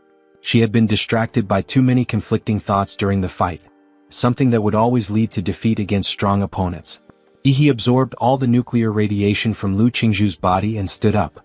As she looked at her now healed arm in confusion, he casually remarked that she was still the strongest opponent he had ever faced. He said that if fate allowed them to meet again in battle, he hoped she would give it her all from the very beginning so they could have a battle in its purest form. This comment deepened Lu Qingzhu's blush even more. In that moment she began to see he in a different light. At the same time, the smoke and dust in the arena cleared. All cameras zoomed in on the center of the battlefield. Under the watchful eyes of the entire audience, he stood proudly. The referee waited a moment, and upon assessing Lu Qingzhu's condition, officially declared he as the winner. And with that, the first match of the semi-finals came to an end. In the next battle, Chu Zhou won without suspense, advancing to the final alongside he. Naturally, the final match, being the last battle and the ultimate climax of Incity's college entrance examination, would determine who would be awarded the title of Incity's top scorer. But truthfully, the biggest winner had already become clear. Incity's #1 middle school, which had managed to secure the entire final stage with only its students. The dark horse of Incity's #1 middle school would now face off against the school's star prodigy Chu Zhou. On the live stream for the public, the number of viewers, already in the hundreds of thousands, had skyrocketed to tens of millions, all watching with breathless anticipation. And although the final match did not carry the same suspense as the semi-finals between he and Lu Qingzhu, this was primarily because he was simply too overpowered, not because Chu Zhou lacked talent. In any case, after witnessing he defeat Lu Qingzhu, no one held much hope for Chu Zhou. However, this did not shake Chu Zhou's fighting spirit in the slightest. He was a true warrior, someone who possessed an unwavering heart dedicated to martial arts. From the moment he first awakened his power, he had earned the admiration of thousands. But he had never let fame cloud his judgment or distract him from his training. Now, even when all eyes were no longer on him and he was not the favored candidate, he did not feel disheartened. In fact, Chu Zhou believed that when it came to pure willpower, he far surpassed Lu Qingzhu. And with that belief, he felt capable of standing toe-to-toe with he. At the referee's signal, the final battle officially began. "Come at me with everything you've got," he said, revealing a smile with gleaming white teeth and eyes that sparkled with anticipation.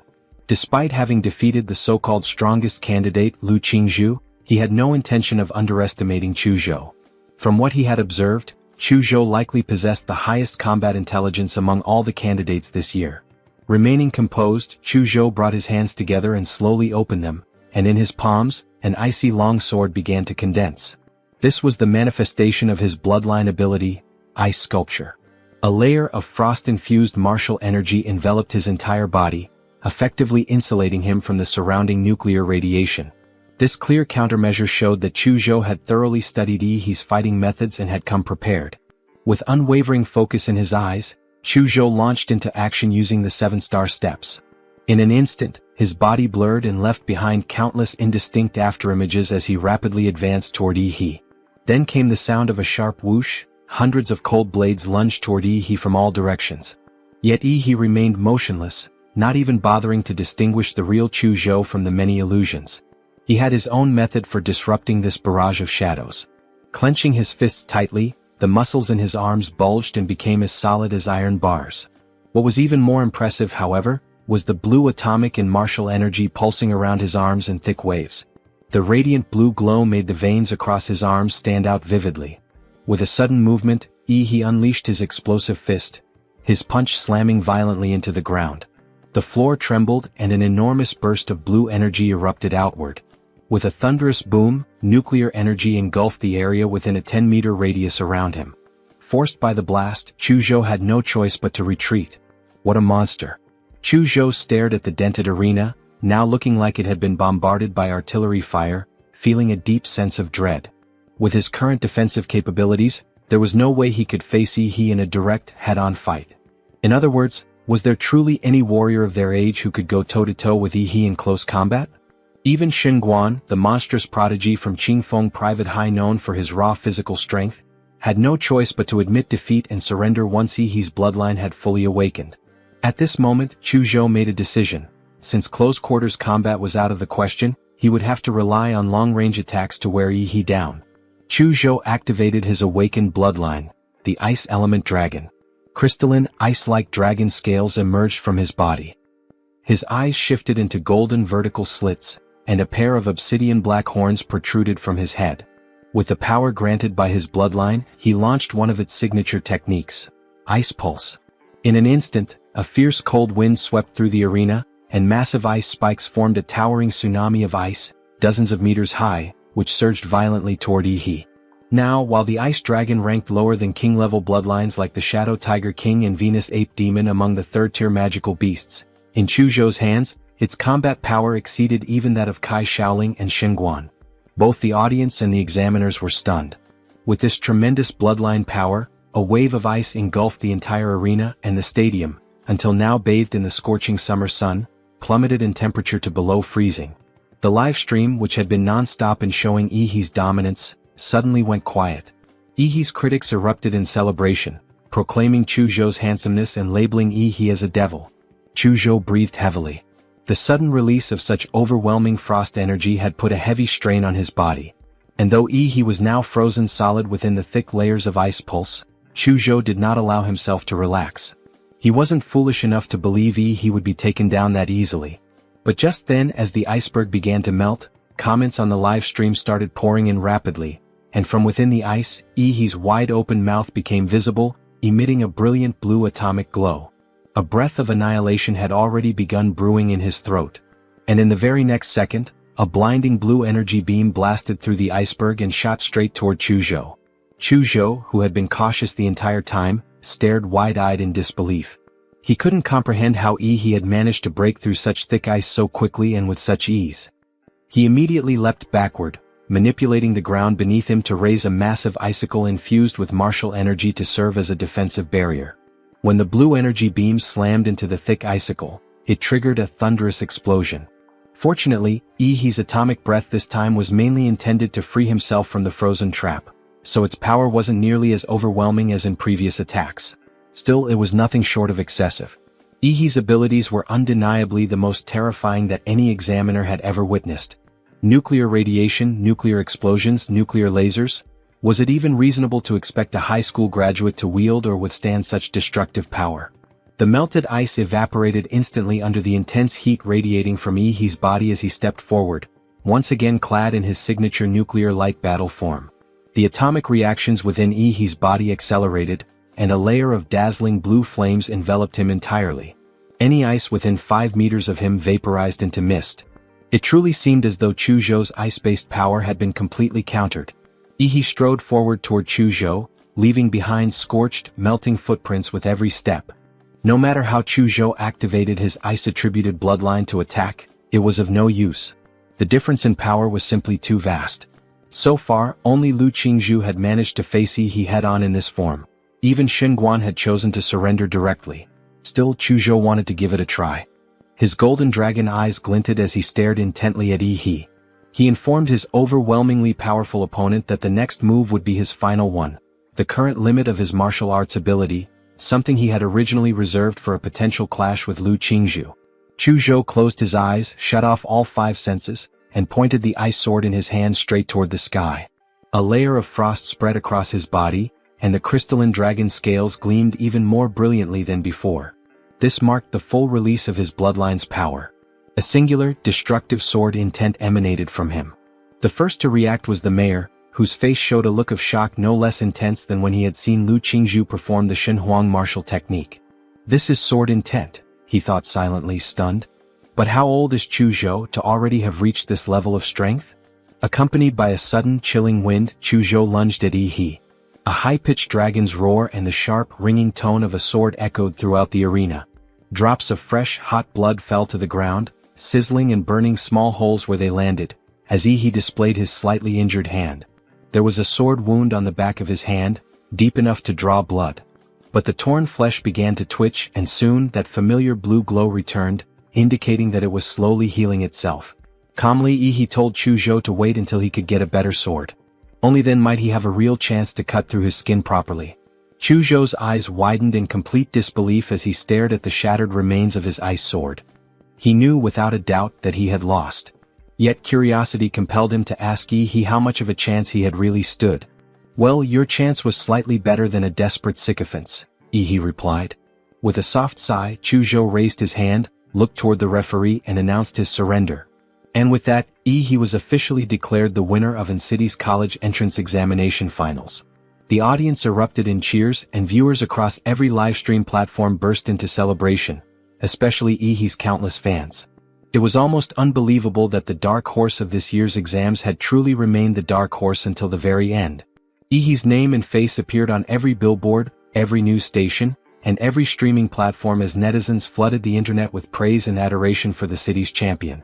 Everyone now understood that the standard of this year's City college entrance exam was far higher than in previous years, and that Yi, who had emerged from such fierce competition, was unquestionably the strongest top scorer in Anqing's entire history. No one would be able to surpass him in the future. Back in the stadium, the crowd chanted Yi's name over and over again. The mayor stepped onto the stage to join him. The host also quickly made his way up, and with barely contained excitement, began to make the official announcement. To all the viewers who have been following the 24th college entrance examination in Anqing City through on-site and the live stream, after 3 days of fierce and bloody battles, the top scorer of Anqing City's college entrance examination has finally emerged. He is Yi, a student from Ant City's #1 middle school. "Student Yi," the host said, "I've heard that your strength was something you built up gradually, catching up from behind and accumulating power over time. Now that you've secured the top spot, do you have anything you'd like to say?" Yi was momentarily stunned. He thought to himself that this host was truly a refined and cultured person. Even the way he described what was basically cheating sounded so tactful and elegant. "First of all, I want to thank my teacher. He was the one who didn't give up on me and kept encouraging me when I was at my lowest. That's what gave me the will to keep fighting." At that very moment, somewhere else, the homeroom teacher watching Yi's speech via live stream began to shed tears, feeling deeply unworthy of the praise Yi had given him.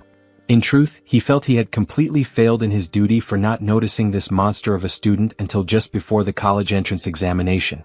Just as Yi was about to continue speaking, a lean middle-aged man suddenly appeared among the audience, waving his hands energetically to get Yi's attention. But when he realized that Yi had no intention of acknowledging him, he raised both hands and made a 2 gesture. 2 million. The middle-aged man mouthed the words clearly. It was the principal of Ant City's #1 middle school, offering a 2 million scholarship in exchange for Yi promoting their school. And just like that, the money-loving hyena's tone changed completely. "Also, I want to thank my alma mater and my principal. Without his wise leadership, we would not be standing here today." Originally, Yi had no idea what else to say, but the principal's unmistakable cues helped him understand how to wrap up the award speech perfectly. Finally, I want to thank myself. Without my hard work and intelligence, I would never have achieved such glory today. Seriously, this bastard didn't even blush while telling such blatant lies. But unexpectedly, right at that moment, the system chimed in to congratulate him for earning the title of champion.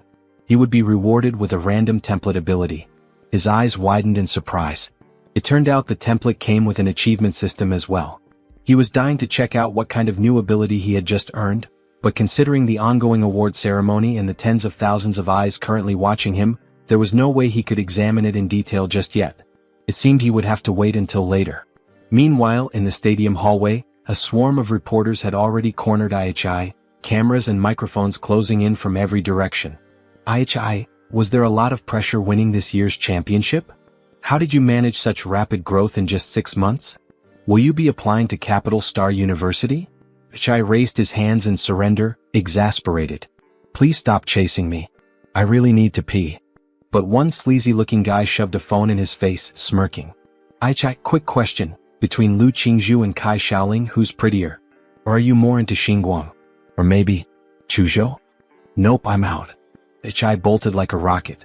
He had no time for weird fan service interviews. After finally shaking off the media mob, he slipped into the empty basketball court and caught his breath. His eyes lit up with excitement.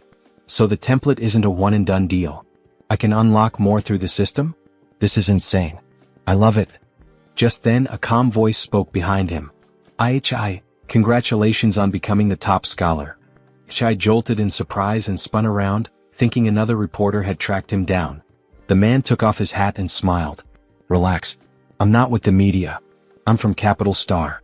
Let's talk about something a bit more confidential, like the gene lock. IHI froze. Gene lock? He hadn't unlocked anything called that. All his powers came from monster templates. Could this guy know his secret? Who was he? From what little memory he had of the original host, that term had only ever come up once, spoken by his supposedly ordinary father. The man pulled a file from his bag and said with a smirk, Tell me, aren't you curious? Your father, just a regular taxi driver. How would someone like him even know about something like a gene lock? IHI raised an eyebrow. Wait, could my old man actually be some kind of hidden expert? The man handed him the file. Due to your unique status, Capital Star has authorized the release of a restricted document. IHI opened it, and his eyes widened as he read. Project Prometheus, once a dominant force in Blue Star's biological gene research. After a classified incident, the institute was blacklisted by multiple nations. Its key researchers went underground, erasing their identities. The gene lock was one of their most ambitious experiments. IHI slowly closed the file, realization hitting hard. So you guys think my regular OL cab driving dad was actually a senior researcher from Prometheus? And me? I'm one of their secret experiments. IHI, please don't worry. The man in the trench coat spoke gently. The government isn't here to threaten you. I'm only here to inform you. After all, as the person directly involved, you have the right to know the truth. It was clear he was worried that IHI might panic and do something reckless. You're now part of a national-level cultivation program. Your safety is our top priority from this point forward. IHI stared at him, completely deadpan. Bro, I'm probably calmer than you right now. Seriously. Then, in the blink of an eye, his expression shifted into smugness. Ugh, fame is such a pain. So much attention. So many questions. Society really does revolve around status, doesn't it? The man blinked in silence, then turned and walked away without another word. The moment he was gone, IHI rubbed his hands together, eyes sparkling. Finally he's gone. This exam run was a total jackpot. Top university offer, $2 million in scholarship money, another $800K in bonuses, and most importantly, a new template draw. Here I come. Without wasting a second, he summoned the system interface and hit the draw button. He knew full well that legendary tier templates like Godzilla were incredibly rare, but he still couldn't help hoping for another miracle. A swirling black vortex appeared on the screen, filled with monstrous growls and echoing roars, like a cursed vault sealed with ancient beasts. IHI stared in awe, mouth slightly open. A moment later, the result appeared. D-class template. D-class template. Colossus-type humanoid bloodline abilities. Maximum size increase, up to 60 meters. High-pressure steam emission. Evolutionary path, proto-giant hybrid. Compatibility, 1%. Ihi's eyes gleamed brighter with each line. So template abilities can stack. If I combine the Colossus-type humanoid with the Berserker Emperor Mothra, wouldn't that make me the true king of monsters? Meanwhile, inside a quiet villa. Brother Hualong, are you saying you're turning down all your missions? That's right. Cancel everything on my schedule. He ended the call. The only sound left in the room was the faint audio coming from a TV broadcast. Hualong took a deep breath. His index finger began tapping rhythmically on the redwood table. Tap, tap, tap. Before long, a dent had formed where his finger kept striking. His younger brother, Hua Peng, had been missing for over half a month. The search team dispatched into the Mystic Zone came back empty-handed. Not even a body. And that was from an S-rank hunter, an experienced veteran of the Forbidden Realms. Hualong didn't need confirmation. He already knew, his brother was dead. What was worse, the scene had been cleaned. No traces left behind. No mistakes made. Still, the rescue team hadn't come back with nothing. At Hua Peng's last known location, they recovered some samples. Testing showed traces of nuclear radiation. Hualong's eyes remained fixed on the TV screen. It was replaying footage from the Anqing Martial Finals. The image froze, Yi unleashing a blinding blue beam of atomic breath. "Little brother," he murmured, "I told you to stay away from the underground, to quit that life. Why didn't you listen? Before Mom passed, she made me promise I'd look after you. Now I can't even find your body." He closed his eyes, heavy with sorrow and guilt. Then the TV announcer's voice rang out, "Final winner, Yi of Anqing First High." Hualong opened his eyes slowly, bloodshot and deathly calm. A rare genius, no doubt. Capital Star University will definitely come calling. But too bad, they won't get the chance to see you enroll. Today, Yi was planning to enter a Mystic Zone to test his new theory, combining the Godzilla template with the Colossus type in actual combat. But just as he was getting ready, he received an unexpected letter from Chuzhou. The message read, "Yi, according to the Capital Research Institute, a new mystic rift is projected to open today at 3 p.m. in Red Tree Mountain, on the outskirts of Anqing. The estimated danger level is C-class. I intend to investigate. Would you like to team up?" Chuzhou. Yi's first reaction wasn't even about the Mystic Zone. No, he was just shocked that Chuzhou still sent handwritten letters. In 2024. Between his swordsman cosplay and his archaic way of speaking, Yi was starting to seriously wonder, is this guy another transmigrator too? By 3 p.m., the once deserted Red Tree Mountain had become crowded. Over 1,000 fighters had gathered, among them elite warriors and members of high-tier organizations. At the base of the mountain, Yi met up with Chuzhou, who now had a sword hanging at his waist. Yi had grown stronger. Yi was surprised by how sharp Chuzhou's senses were. After all, he had spent part of his prize money on several gene serums, which had boosted his compatibility with the Colossus template to 35%. Sure, it was only a D-class monster, but it developed quickly and delivered results just as fast. Definitely worth the investment. While waiting for the rift to open, the two of them chatted casually. "So, Chuzhou, what university are you aiming for?" "Capital Star University." There was something off in Chuzhou's tone when he said it. He noticed but didn't ask. Instead, he simply smiled and replied, "Guess that makes us future classmates." Just then, the crowd around them suddenly erupted. The mystic rift was opening. A piercing screech echoed out from within the rift. The next moment, a monstrous bird with 3 twisted heads and pitch-black feathers forced its way halfway through the portal. This was clearly a high-tier beast. It had muscled its way to the front of the horde and become the first creature to emerge from the rift. But unfortunately for it, what waited on the outside wasn't prey. It was over 1,000 armed warriors, fully geared and ready. Kill? The mountains rang out with the roar of unified battle cries. No one hesitated. The fighters surged toward the monster like a tidal wave, completely indifferent to the fact that it was still stuck halfway in the portal. The 3-headed bird thrashed in panic, each head flailing as it tried to retreat, but it was trapped.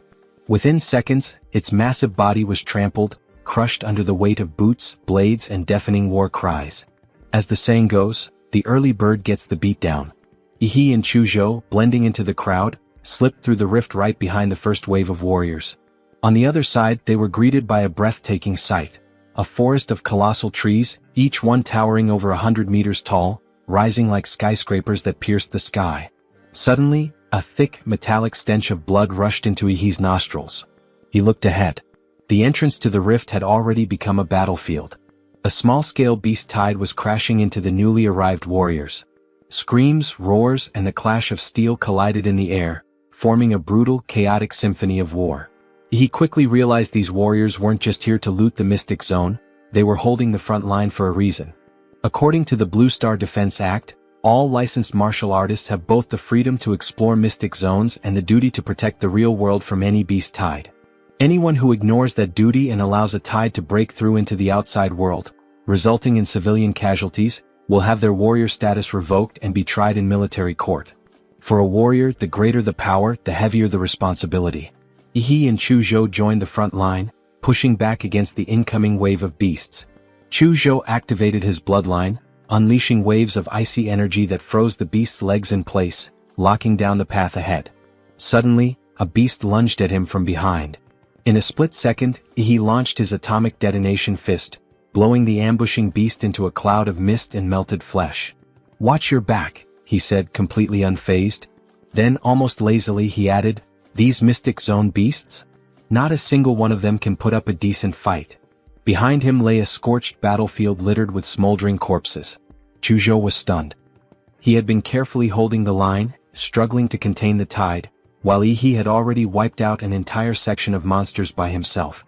The creatures he killed weren't just burned, they had been dissolved as if every cell in their bodies had been disintegrated from the inside out. That was the horror of atomic radiation. Silent, invisible, and utterly destructive. And now, for the first time on an open battlefield, he, the walking nuclear disaster, was finally free to unleash his power without restraint. Roars and screeches echoed across the terrain as beasts charged him, only to melt into puddles of gore just meters away, cooked alive by the sheer heat radiating from his body. Elsewhere on the battlefield, warriors locked in desperate melee glanced over their shoulders, only to see the fighters behind them already relaxing and wiping the sweat from their brows. "Wait, that's the top scorer from Anqing's entrance exams." "The what? Wasn't he just a trainee? How's a kid soloing entire monster waves?" "You didn't watch this year's entrance exam broadcast?" "Nah, who wants to watch high schoolers fight?" "Idiot. That high schooler could mop the floor with 10 of you." As the battle dragged on, exhaustion became visible on the warriors' faces. Then someone shouted, "Drive the beast toward the top scorer." And just like that, the battlefield evolved. Everyone instinctively shifted formation, using Ihi's nuclear radiation field as a natural death zone against the monster tide. No one knew how much time had passed.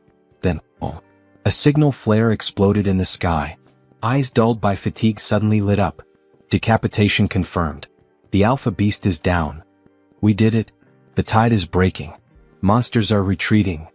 Don't let up, finish them off. Chu Zhou finally exhaled, relief flooding through him. The first wave of Red Tree Mountain's beast tide was over. Of the 1,000+ warriors who had entered, only around 800 remained.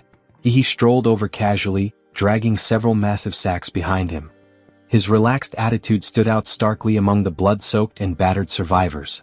Phew. Hey Chu Zhou, real talk, I'm running out of hands here. How am I supposed to carry all this loot? With a thud, he dropped several bulging sacks of monster cores in front of him. Chu Zhou silently handed over a silver-black ring. My spatial ring. Use it. Whoa, nice. A space ring? Those go for tens of millions on the market. Grinning, he eagerly began stuffing the bags inside. I knew you were secretly loaded. Wu Sen's back, thank the heavens. If he hadn't taken out that elite beast, we'd all be corpses right now. The crowd instinctively parted as a tall, broad-shouldered man walked forward, righteous energy rolling off him like a pressure wave. He quickly realized the man was heading straight toward him. Hello there, Anqing's top scholar, the man greeted, his voice warm and his smile genuine. Name's Wu Sen, regional commander of the Silver Wolf Mercenary Corps. I've heard all about what you did out there today. Outstanding work. He didn't hesitate. Now, tell me, would you be interested in joining our corps? It won't interfere with your university plans. In fact, you'll get tons of benefits, access to gear and full support. For someone like you, I'm prepared to offer an S-rank member contract on the spot. Gasps rippled through the surrounding warriors. The Silver Wolf Corps, a nationally renowned mercenary group, and their regional commander was personally recruiting Ihi. This was a once-in-a-lifetime offer. The path of the warrior was expensive. Without the backing of a powerful faction, most couldn't make it far. And yet, Even elite students at Capital Star University rarely received S-rank offers this early. Just then, a dazzling striped tiger emerged from the crowd, its powerful form cutting through the warriors. On its back sat a striking woman exuding authority and a commanding aura. "So that's why you rushed ahead, Wu Xin?" she teased, voice light but sharp. "Trying to steal the prize before the rest of us showed up?" She turned her attention to Yi. "Yi, how about joining the Chengdak Corps instead? We may be smaller than Silver Wolf, but if you join us, I'll personally guarantee you receive 15% of our monthly cultivation resources, no strings attached." Another collective gasp followed. That kind of offer was almost unheard of, basically granting a high schooler a cut of a guild's elite-tier resources, just to recruit him. This was more than just rare, it was shocking. He, however, simply smiled and shook his head. "Thanks. But for now, I'm not planning to join any corps." The woman chuckled, unfazed. "Just as I thought. Landing the top scorer was never going to be easy. No worries, consider this our introduction. If you ever need anything, the Silver Wolf Corps is just a call away," she said. "The Chengdak Corps too," she added with a wink. "We'll be ready." With the beast tide finally over, the warriors moved into the free exploration phase. Chuzhou offered a suggestion. "This forest is massive, and the terrain's a maze. Let's climb up to the canopy and scout the area first before we head deeper." He nodded. That had been his plan too. Activating his nuclear radiance mode, atomic energy gathered beneath his feet, and he rocketed upward like a human missile, launching straight into the sky toward the treetops. Soon, the two of them stood atop a colossal tree hundreds of meters tall, gazing out over the entire mystic zone. "Wait, what is that?" He suddenly narrowed his eyes, stunned. Far off, near the base of a distant mountain range, a group of massive humanoid figures was slowly moving across the land. Even from hundreds of kilometers away, their silhouettes were unmistakable. Those things had to be, what, a full kilometer tall? He murmured. That was beyond insane. Chuzhou was just about to respond, but he spoke first, his voice steady and burning with determination. Unimaginable? No, we're still young. Give it a few more years and we might be the ones hunting them down, maybe even uncovering the truth behind this whole mystic zone phenomenon. Chuzhou turned to look at him, slightly awestruck. Faced with such overwhelming and unknown forces, his first instinct was fear. But Yi's instinct was to defy death, to conquer the impossible. In that moment Chuzhou understood. He wasn't just stronger in terms of raw power. He had the spirit of a true warrior. Meanwhile, Yi himself was practically buzzing with excitement. Just you wait, you walking mountains, he thought. One day all your monster cores will belong to me. Suddenly his life field sensor activated, sweeping the entire mystic zone and mapping the presence of all living entities within range. One point immediately stood out. To the southeast in the region of a massive lake. Nothing. A complete blank. No life signs at all. It was as if that part of the map had been erased. A dead zone. A void. Now that's suspicious, Yi muttered, eyes gleaming. The stranger the water, the bigger the fish. That's where the real loot is. Without hesitation he turned to Chuzhou. Let's go. Time to gamble big at the lake. Yi and Chuzhou moved swiftly through the giant forest and soon arrived at the edge of the mysterious lake. To their surprise, 3 people were already there, one of whom he instantly recognized. Rainy, Yi called out, pleasantly surprised. Well, if it isn't Anxing's little champion, Huang Yuli replied with a teasing smile. Wait, you know our local top scorer? One of her teammates chimed in, grinning. Come on, introduce us already. We heard he was tearing through beast tides like a walking warhead. How long have you guys been here? He asked. Not long, Rainy replied. We just arrived. 2 of our teammates, both good swimmers, went underwater to scout things out. Right as she finished speaking, a figure burst from the surface of the water. It was one of Rainy's teammates. Jackpot. Guys, we just hit the motherlode. Yang shouted, clearly thrilled. Whoa, slow down, Yi said. What kind of jackpot? There's a ruin down there. A real one. We're going to make it big. He nudged Chuzhou with his elbow. Why is everyone so hyped over ruins? Chuzhou asked. Then he explained. In mystic zones, there are these ancient structures believed to be remnants of a long-lost civilization. People refer to them as ruins. It's said that much of modern martial arts theory, and even parts of gene tech, were reverse-engineered from discoveries made inside these places. Just then Yang finally noticed the 2 unfamiliar faces standing nearby. Wait a second. Were you 2? Were you eavesdropping on us? The tension immediately spiked. until Huang Yuli stepped in to defuse it. Yang calmed down. These two are Yi He and Chu Zhou, the top scorer and runner-up for Manqing's martial entrance exams. Their strength is well above average. We should let them join us. Yi He casually clapped a hand on Chu Zhou's shoulder. Relax, man. We're not here to steal your loot. We're here to help you get it. Yang narrowed his eyes, unconvinced. Fine. Then how do we split the gains? We're not part of your team, Yi He said smoothly. So we'll take a cut based on what we contribute. What we earn, we keep. Yang looked clearly annoyed but wasn't foolish enough to start trouble with two rising stars. He scoffed. All right, you're in. But don't try anything shady. Got it? With that settled, Yang dove into the lake, leading the way. The others followed one by one. Thanks to their enhanced physical abilities and lung capacity, all 6 warriors were able to dive roughly 30 meters deep. There Yang found the marker he had placed earlier and led the group into a submerged tunnel carved through rock. That passage leads to the ruin, he said. Once they surfaced inside the cave, Yang immediately looked around. Huh. Where's Li Wei? I told him to stand guard right here. Maybe he found something and decided to keep it for himself, one of the teammates muttered, clearly irritated. Yang pulled out his radio and tried to contact Li Wei several times, but received no response. When you first got here, did either of you check for monster activity? Huang Yuli asked calmly. Nope. Li Wei and I even deployed beast lure charges. Nothing showed up. Not even a single hair. Li Wei's missing, one teammate said hesitantly. Are we really sure we should keep going? A short silence followed, then Yang gritted his teeth and barked. We have to explore it. Riches and glory are right in front of you. If you're too scared to reach for them, you'll stay stuck at the bottom forever. Anyone afraid of dying can leave now. But if you want to get rich, follow me. No one moved. Even the teammate who had just spoken up stayed quiet. Because Yang was right. If there really was a ruin ahead, no one wanted to stand by while someone else claimed the treasure. All right then, he said. Let's move. With a heavy silence hanging over the group, Yang led them deeper in. Everyone stayed alert. Every step deeper into the unknown added to the tension. Yi He flicked on a UV flashlight, illuminating the path ahead. On the ground, glowing faintly, were the symbols he and Li Wei had marked earlier. The team pushed forward.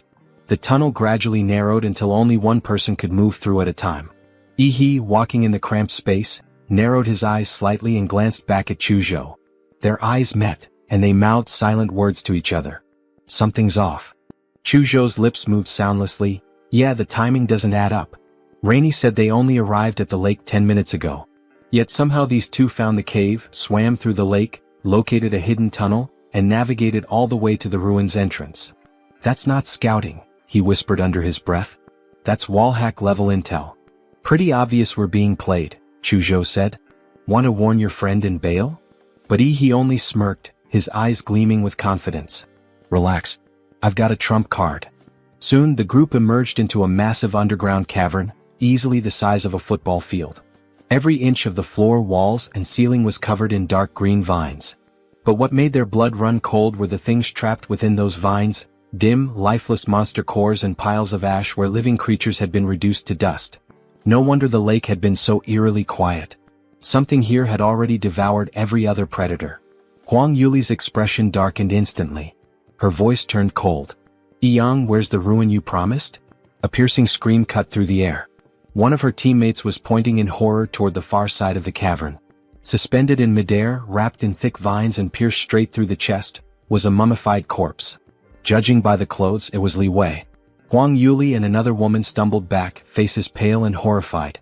Yang, meanwhile, collapsed to his knees, clutching his head and muttering hysterically. The ruin, it was supposed to be here. Li Wei's dead. How did he die? The vines.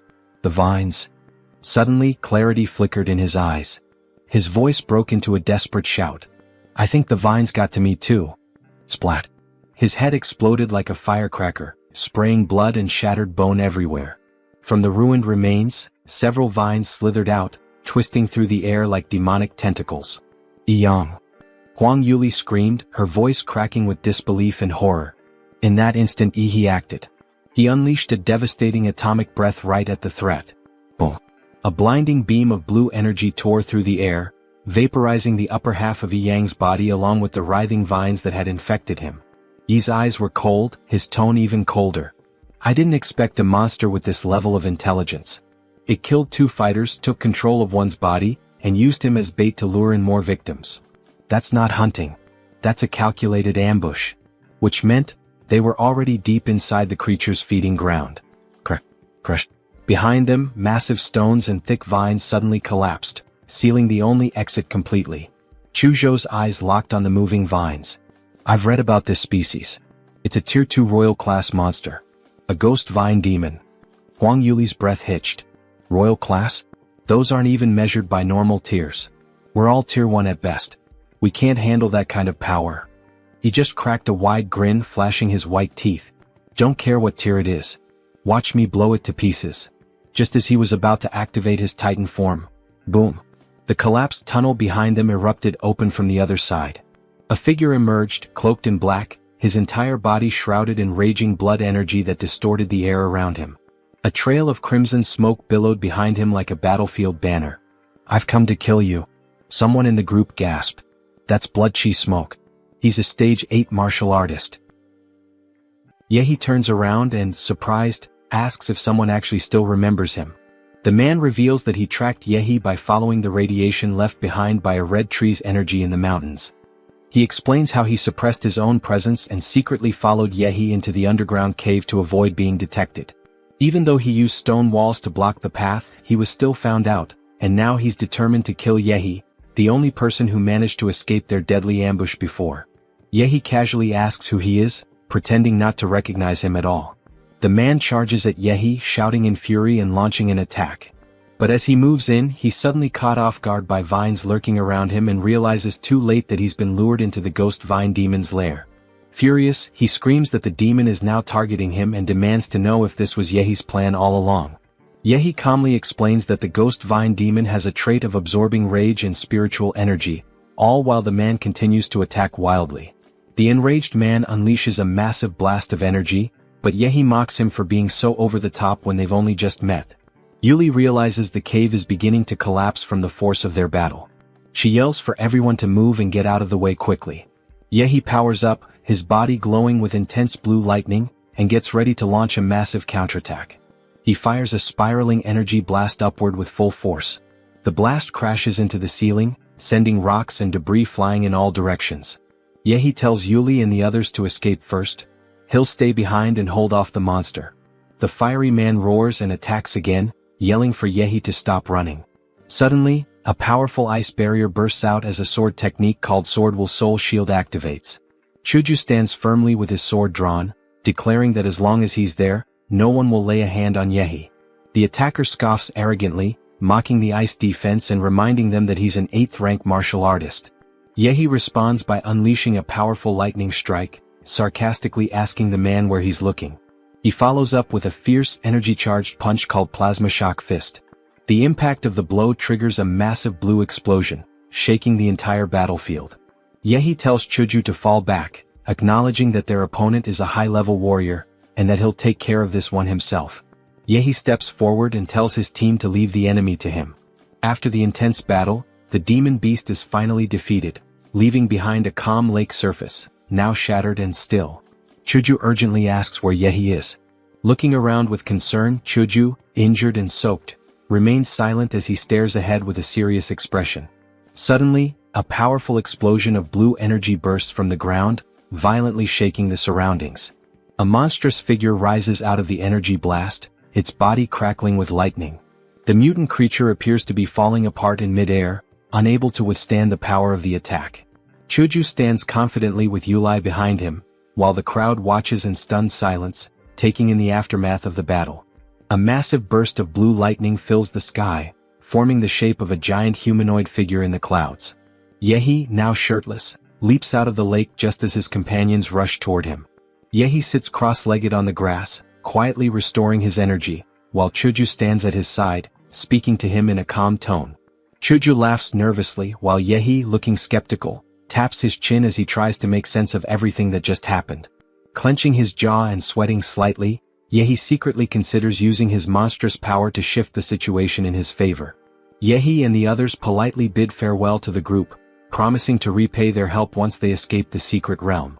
Yehi and Chuju exchange a confident look, both appearing to understand that there's a deeper game unfolding. A portal opens and the two of them leap into it, beginning the next leg of their journey deeper into the secret realm. A heavy footstep lands forcefully on the pavement, drawing attention. Yehi and Chuju look up in awe, clearly shocked by something in the sky. A massive aircraft flies over the city, leaving the citizens stunned, pointing up in amazement. Yehi slams his hand down on the counter in frustration, while the receptionist calmly warns him to stay composed. Yehi scratches his head with a smile and apologizes, saying he simply has too many items that need to be appraised. He calmly begins placing objects on the counter, one after another, ready for evaluation. A close-up shows several large bags being laid down in sequence. Yehi sets down the final bag while the receptionist, clearly shocked, asks if he's unloading an entire warehouse. Overwhelmed and sweating, the receptionist nervously asks if Yehi is finally done bringing things out. Yehi smirks with confidence, teasing that she should hurry up and start calculating. He adds calmly that he still has plenty of spirit medicines left for appraisal. Outside the Spiritual Medicine Appraisal Center, bystanders are surprised at the rare herbs Yehi has brought in. Inside, a crowd gathers around his collection, astonished by the high value and rarity of the herbs. Yehi walks with confidence as people admire his collection of magical cores and valuable resources. He considers selling off the low-grade magic cores while keeping the rare ones, like a blue core from a 5th-ranked beast, for higher rewards. After selling the magic cores, Yehi's bank account receives a total of 2,750,700 credits. He steps outside, now planning to sell the spirit herbs that have already been appraised. Just then a luxury car pulls up and stops in front of him. An older man steps out. It's the owner of Ping the Pharmacy, who greets Yehi and mentions he's heard about the herbs Yehi acquired. The man offers to purchase the herbs for a price above market value, hoping Yehi will agree to sell them to him directly. Yehi realizes someone at the appraisal center must have leaked information about his herbs, but he doesn't mind since buyers are now coming straight to him. As the luxury car drives away, Yehi casually reminds them to contact him directly the next time they need spirit herbs. He checks his phone and sees that his bank balance has risen to 7,450,064 yuan. Yehi thinks to himself that it would be wiser to invest this money into improving his own strength. He notes with frustration that the ordinary supplements and low-tier herbs available in the market have done nothing to boost his cultivation. Despite having so much money, he feels discouraged that he still can't afford the powerful high-tier materials that actually make a difference. Suddenly, an idea comes to him. There's still one more path he can take to grow stronger. He decides to focus on martial arts training, believing it could be the key to breaking through his current limitations. With determination in his eyes, Yehi sets out to learn powerful martial techniques. He speeds through the streets on his bike, racing toward his destination. With a playful grin, he says he's coming to collect his golden ticket. The scene shifts to the entrance of the principal's office at Enchang No. 1 High School. A hot drink is served inside, setting a formal and respectful tone in the principal's office. The principal warmly welcomes Yehi back to school, clearly surprised that he has come to visit. Yehi politely presents a gift from Ping the Pharmacy, explaining that it isn't a bribe, just a gesture of gratitude. He requests assistance in finding a skilled martial arts teacher, explaining that since he hasn't entered university yet, he can't rely on help from his clan. The principal praises Yehi as an outstanding student and a role model for the entire school. He's surprised that Yehi wants to dive into martial arts training so soon, advising him to wait until after he starts university. But Yehi speaks passionately, declaring his desire to grow stronger and asking the principal to give him a chance. Moved by Yehi's determination, the principal commends his drive and agrees to make an exception, acknowledging Yehi's natural talent. They share a light-hearted moment, laughing together. The next afternoon, the school building comes into view, signaling the passage of time. As Yehi wipes away sweat after a training session, he receives a call saying the arrangements are complete and he's ready to go. Yehi thanks the principal and asks which martial arts family he's being sent to. He's stunned to hear it's the prestigious Liu family of Enchang, barely able to believe they're willing to teach him their secret martial arts techniques. Outside the outskirts of Enchang, a motorcycle speeds down the road at high velocity. A girl riding on the back cheers on the driver, praising his speed and calling him amazing. The driver grins proudly, saying this isn't even his best, that he has something even wilder. Yehi looks shocked, nervously warning them about their reckless driving and reminding them about highway safety rules. The girl screams at the biker, calling him crazy and saying his driving is deafening her. She mocks him for trying to race while Yehi is riding a cheap bike. The biker tightens his grip on the handlebars, ready to prove his speed. He blasts forward with a roar, shouting his pride and declaring that no one of lower status is worthy of racing him. His passenger calls him a true beast, clearly amazed by what just happened. Yehi watches them calmly, wearing a blank expression, completely unimpressed by their reckless antics. Suddenly, the two motorcycle riders are hit with a wave of shock and disbelief as a massive surge of blue energy blasts past them. Yehi speeds off on his bicycle, now engulfed in explosive blue energy, casually remarking, "Let's go," in a quiet voice. The energy trail streaks through the highway with overwhelming force, shaking everything nearby. The stunned motorcycle duo watches in disbelief, realizing that Yehi's bicycle is moving at a speed close to that of an airplane. Yehi soon arrives at the grand entrance of the Marshall family estate, visibly impressed by its immense scale and elegance. He looks up at the towering building, sensing the powerful aura that surrounds the place. The estate radiates intense life energy, a clear sign that incredibly strong individuals reside within. A mysterious figure steps forward, her delicate feet appearing first, hinting at the arrival of someone important. Lu Qingzhu greets Yehi with a warm smile, saying, "You've arrived, Yatangsu." She playfully asks if seeing her makes him unhappy. Yehi, slightly flustered, denies it politely. Lu Qingzhu teases him again, then explains that her mother sent her to escort him inside. She turns and leads the way into the estate, with Yehi following behind respectfully. Together, they walk through the grand entrance of the Lu family mansion. Lu Qingzhu glances upward and says, "Mom, Yehi has arrived." A pair of elegant heels descends the staircase, signaling the approach of someone significant. A stunning woman in a flowing purple gown makes her way down gracefully. She introduces herself as the head of the Lu family and welcomes Yehi personally. Yehi and an older man standing beside him are both left speechless, blushing slightly in awe of her beauty. After the college entrance exam held at the Lu family estate, the scene shifts to a peaceful view of the mansion. Lu Qingzhu stands nervously before her refined mother, who sits calmly sipping tea. Lu Qingzhu hesitantly begins, "Mom, But her mother gently interrupts, telling her not to be nervous. She watches a video of Yehi fighting and praises how well he handled the situation. She tells Qingzhu there's no need for her to get involved personally, Yehi's strength already speaks volumes. Qingzhu stays silent, listening attentively. Her mother then speaks plainly, saying that Qingzhu's younger brother lacks the talent needed to inherit the Lu family legacy. She tells Qingzhu that the responsibility now rests on her shoulders alone. Touching her daughter's face gently, she acknowledges that Qingzhu is not only capable but also beautiful, and well suited to bear this heavy responsibility. Reflecting on the fragile state of the clan's legacy, she warns that without strengthening it through strategic alliances, the family could fall into decline. Looking directly at Qingzhu, she asks bluntly, "What do you think if I let you be with Yehi?" Qingzhu is visibly shocked, blushing at her mother's sudden and bold suggestion. Her mother explains that Yehi has immense potential. He's talented, determined, and not from a weak bloodline, which makes him a worthy match. Qingzhu struggles to respond, caught off guard by her mother's suggestion, but her mother reassures her that there's no need to give an answer now. She should simply spend some time with Yehi and see for herself.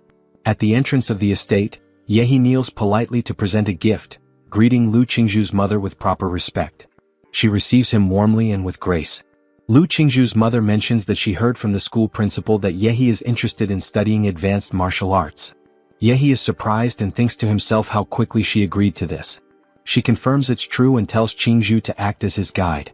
She explains that Qingzhu will take Yehi to the Lu family's martial vault, and due to internal rules he will only be allowed to train there for a single day. She adds that deep within the vault are 3 powerful Huang-rank martial techniques, and whether Yehi can learn any of them will depend entirely on his own ability. Yehi bows deeply in gratitude and says, "Thank you to the Lu family for this opportunity." Lu Qingzhu's mother takes note that he thanked the entire family and not just her personally. She silently concludes that Yehi is clever and understands how to navigate power dynamics. Impressed by his awareness, she finds him more pleasing to the eye than before. Lu Qingzhu notices her mother's odd expression as she looks at Yehi and wonders silently why she's gazing at him like that. She leads Yehi down an underground hallway toward the martial arts vault. Yehi, with a mischievous tone, teases her, asking, "Qingzhu, why do I feel like your eyes have been on me this whole time?" She immediately denies it, replying flustered, "I haven't." Yehi leans in closer with a playful grin and asks again, "Really?" Flustered and caught off guard, Qingju yells, "Debbie! Why are you getting so close?" and kicks him back reflexively. Yehi bursts into laughter, and their laughter echoes down the long stone tunnel as they approach the massive vault door. He's told that the stone gate is made from a special refined material capable of withstanding extremely powerful attacks without breaking. He asks if he's allowed to punch it. Lu Qingju looks confused and skeptical about his strange approach, but Yehi unleashes a punch glowing with blue energy. As the energy surges, Qingju is suddenly reminded of terrifying memories connected to the same glowing blue fist technique. Yehi throws another powerful blue energy punch against the enormous stone wall.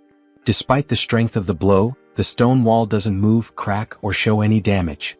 Yehi clutches his aching hand in confusion, while Lu Qingju giggles and starts leading him toward the area where he can choose a martial technique.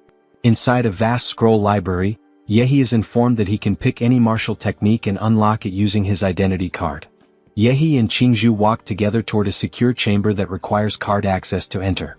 Qingju warns him that learning a high-level technique in just one day is nearly impossible and advises starting with a more basic one. Yehi teases her again, asking if she's worried about him, and Qingju turns red, visibly embarrassed. She enters a security code to unlock a special vault that holds rare black-grade martial techniques. When they enter the place, they come across several huge golden boxes which again require a password. The devil in the flesh. The way to learn Xinhuang martial arts is not to watch, but to feel the martial rhyme left by the creator in the martial arts. If he can't feel it, or the martial artist's attributes conflict with the martial rhyme, he can't start practicing Xinhuang martial arts. In short, Xinhuang martial arts are alive. It's not the martial artist who chooses the martial arts, but the martial arts that choose the martial artist. That's perfect, the devil in the flesh. Is he the heaven-sent chosen one of this martial art? The Xinhuang martial art is not a book, but a statue? Suddenly, a mysterious figure appears dramatically from within a glowing red vault, surrounded by thick smoke. Yehi is stunned as he realizes that the Xinhuang martial technique isn't in book form at all. He stares in disbelief at a dark, monstrous statue and questions whether this terrifying object is actually the technique itself. In the next scene, he is sitting in a meditative position, and behind him there is another enormous statue, one of its hands broken. Its face is covered by a dragon mask, and it has a long neck, seated on a wide copper platform. Is this what they call feeling the martial art rhyme? Does he have to enter this world of the martial art rhyme? Going back to moments earlier, we see him again with the girl. So this Xinhuang martial art isn't a book, but a statue? Not just a statue but also paintings or utensils. Anything can be imbued with the martial art of rhyme. That is one of the mysteries of the martial arts of the masters. Only martial arts masters can condense the fighting technique of rhyme and attach it to objects in order to preserve the martial art for future generations, Lu explained. Now the rest is up to him, says Lu as she leaves the room. The rest is up to him now? But big sister, she didn't even teach or explain how he's supposed to learn the technique from these objects, statues, or paintings. With a serious look, Lu says, just feel the martial art rhyme. If he is destined for that future, he will feel the martial art. He is confused by Lu's vague explanation, but he decides to trust her. So this is all about some predetermined fate? How boring. For now, he'll take a nap and see what happens. Watching through a screen, Lu feels irritated by how relaxed he is. That's just how he is, damn it. She is in the observation room. So, this martial world of Reich must be some kind of spiritual world, right? He doesn't have any martial QI at the moment, and not even the nuclear reaction from the Demora model can be activated. It seems he has returned to the weak state of an ordinary person. Then a system window appears. The host's consciousness has been detected entering a special space. To prevent the host from dying suddenly, the system will bless the host's spiritual body. But fortunately, the monster model still remains here in this other dimension. This system is really good, it can even be used in other realities. Then a man begins to laugh. Only a real man can learn his martial arts. Otherwise, he'd rather let it rot on the ground. We see a muscular man with long hair sitting on the statue, right on the broken hand we saw just a moment ago. Boy, prove to him that you are the one chosen to be the Iron Man. We get a clearer look at the man, his hair is floating upwards. Wow, he is surprised. This person looks exactly like the one from the statue. When the storm arrives, there will be hundreds of ghosts wandering through the night. He will guard this broken temple for him. Do not let this angry-faced bodhisattva be tainted by evil spirits. If he succeeds, he may at least be granted the ability to protect his home. If he fails, he will go mad from the ghosts devouring him, and he will never be able to practice martial arts again. If he's a coward, he should run. The man spoke very seriously as he explained the rules to Yi. Then a leak near the statue starts dripping right onto his nose. Is it raining? It seems the trial is beginning. It's as if the statue is crying. Then he appears holding an old sword in his hand. Several ghosts appear and he confronts them head-on, with a serious and fearless look, as if he has no fear and full confidence in the outcome to come. He takes his stance with the sword in hand as the ghosts charge toward him. He begins to strike them down one by one, using heavy blows to kill each of them. As expected, the test would never let a warrior face hundreds of ghosts unarmed. There must be hidden props. He keeps advancing against the massive horde of enemies, not backing down, only looking forward. He cuts through the enemies one after another, a smile on his face. However, the hundreds of ghosts on this Wuyun path are the evil spirits of his mother. A mere martial artist dares to leave the protection of the ruined temple? He is truly courting death. It seems the one who came for the trial this time is just another fool. Martial artists really are getting worse with each generation. He has to go and collect their bodies himself every single time, complains the old man, while watching Yi fight desperately against the hundreds of ghosts. In a moment of carelessness, one ghost takes advantage of a blind spot and attacks Yi from behind. But something strange happens. The attack passes right through his body. The old man is stunned. None of the ghosts can even get close to him. Alright, it seems that in this spiritual world, the system automatically protects him and makes him immune to attacks. He is amazed as he realizes the extent of this power. Doesn't this mean he has an invincible golden body in here? Then he begins fighting without caution, wiping out all the enemies quickly. The old man is astonished. This child is truly unaffected by the effects of the martial art rhyme. How the hell did he manage that? The old man became irritated, as if he himself were the rain and lightning. There's no other reason. He simply studies hard and practices diligently. What a fine excuse. Since he was able to subdue hundreds of ghosts, he will, of course, keep his promise and pass on this inheritance to him.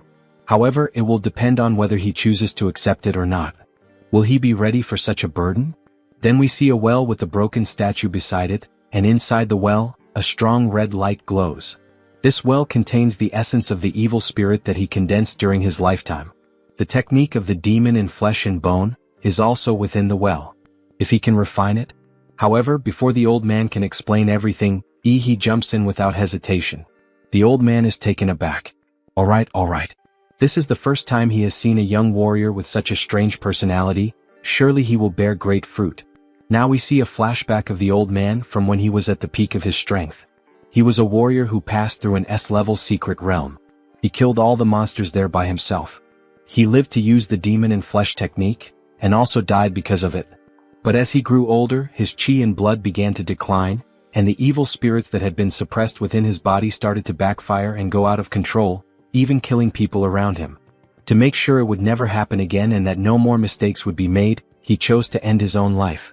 Before he died, he merged his souls, which had been soaked with vengeful spirits, with the martial art rhyme and sealed them inside the statue. Although the evil spirits have weakened significantly in this world of martial rhyme, they are still not something a mere martial artist can withstand. If he manages to subdue these evil spirits, he will definitely surpass himself on the path of practicing the demon in flesh technique. Inside the observation room we see Lu and her mother, both beautiful, each with a pair of missiles pointed toward us, the viewers. They are watching the entire situation from afar. Lu notices something strange. Mother, what is that? Ihi's body starts to float off the ground.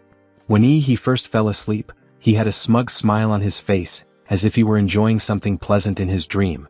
Now, suddenly he is writhing and his entire body is bleeding. This third Xinhuang martial art was obtained by his grandfather by chance in his later years. He had once tried to practice it himself, but didn't expect that even at his grandmaster level he would be directly rejected by the martial art within the statue and suffer internal injuries. Since then, no one in the Lu family has successfully practiced this martial art. Because its power is extraordinary, the method to obtain it must be unbearable for ordinary people. If he wants to wear the crown, he must bear its weight. Since he chose to accept the power of this martial art, then She stops speaking after all. She sees Yi waking up as if nothing had happened. Mother, it seems that Yi's trial in learning this martial art wasn't nearly as intense as she had described. She becomes extremely angry and embarrassed. Thank you very much for teaching the martial art, elder. That boy, he's the most talented person the elder has ever seen. Maybe he will uncover the truth behind the secret realms. This is a task our predecessors never completed. He will leave it to Yi, the younger generation. Elder, he's completely wrong. In the end, Yi cheated during the trial using the system. Flesh and blood imprisoned the demon, and his body became like that of a Shura. Although his panel attributes didn't increase at all, he mastered the Shenhuang martial arts, and his combat power is at least twice as strong as before. The two women come running into the room. Yi, did you manage to learn it? The mother asked. Yes, Yi learned it. How is that possible? Even with Qingzhu's talent to master a Shenhuang martial art, she would have had to stay inside the martial rhyme space without sleep for an entire week. As for Yi, how long did he take? 1 hour? Did he really learn it just by sleeping for a while? The girl is amazed. Some call her a genius, but the real genius is standing right in front of her. Yi. Well, it seems that the two of them don't quite believe him.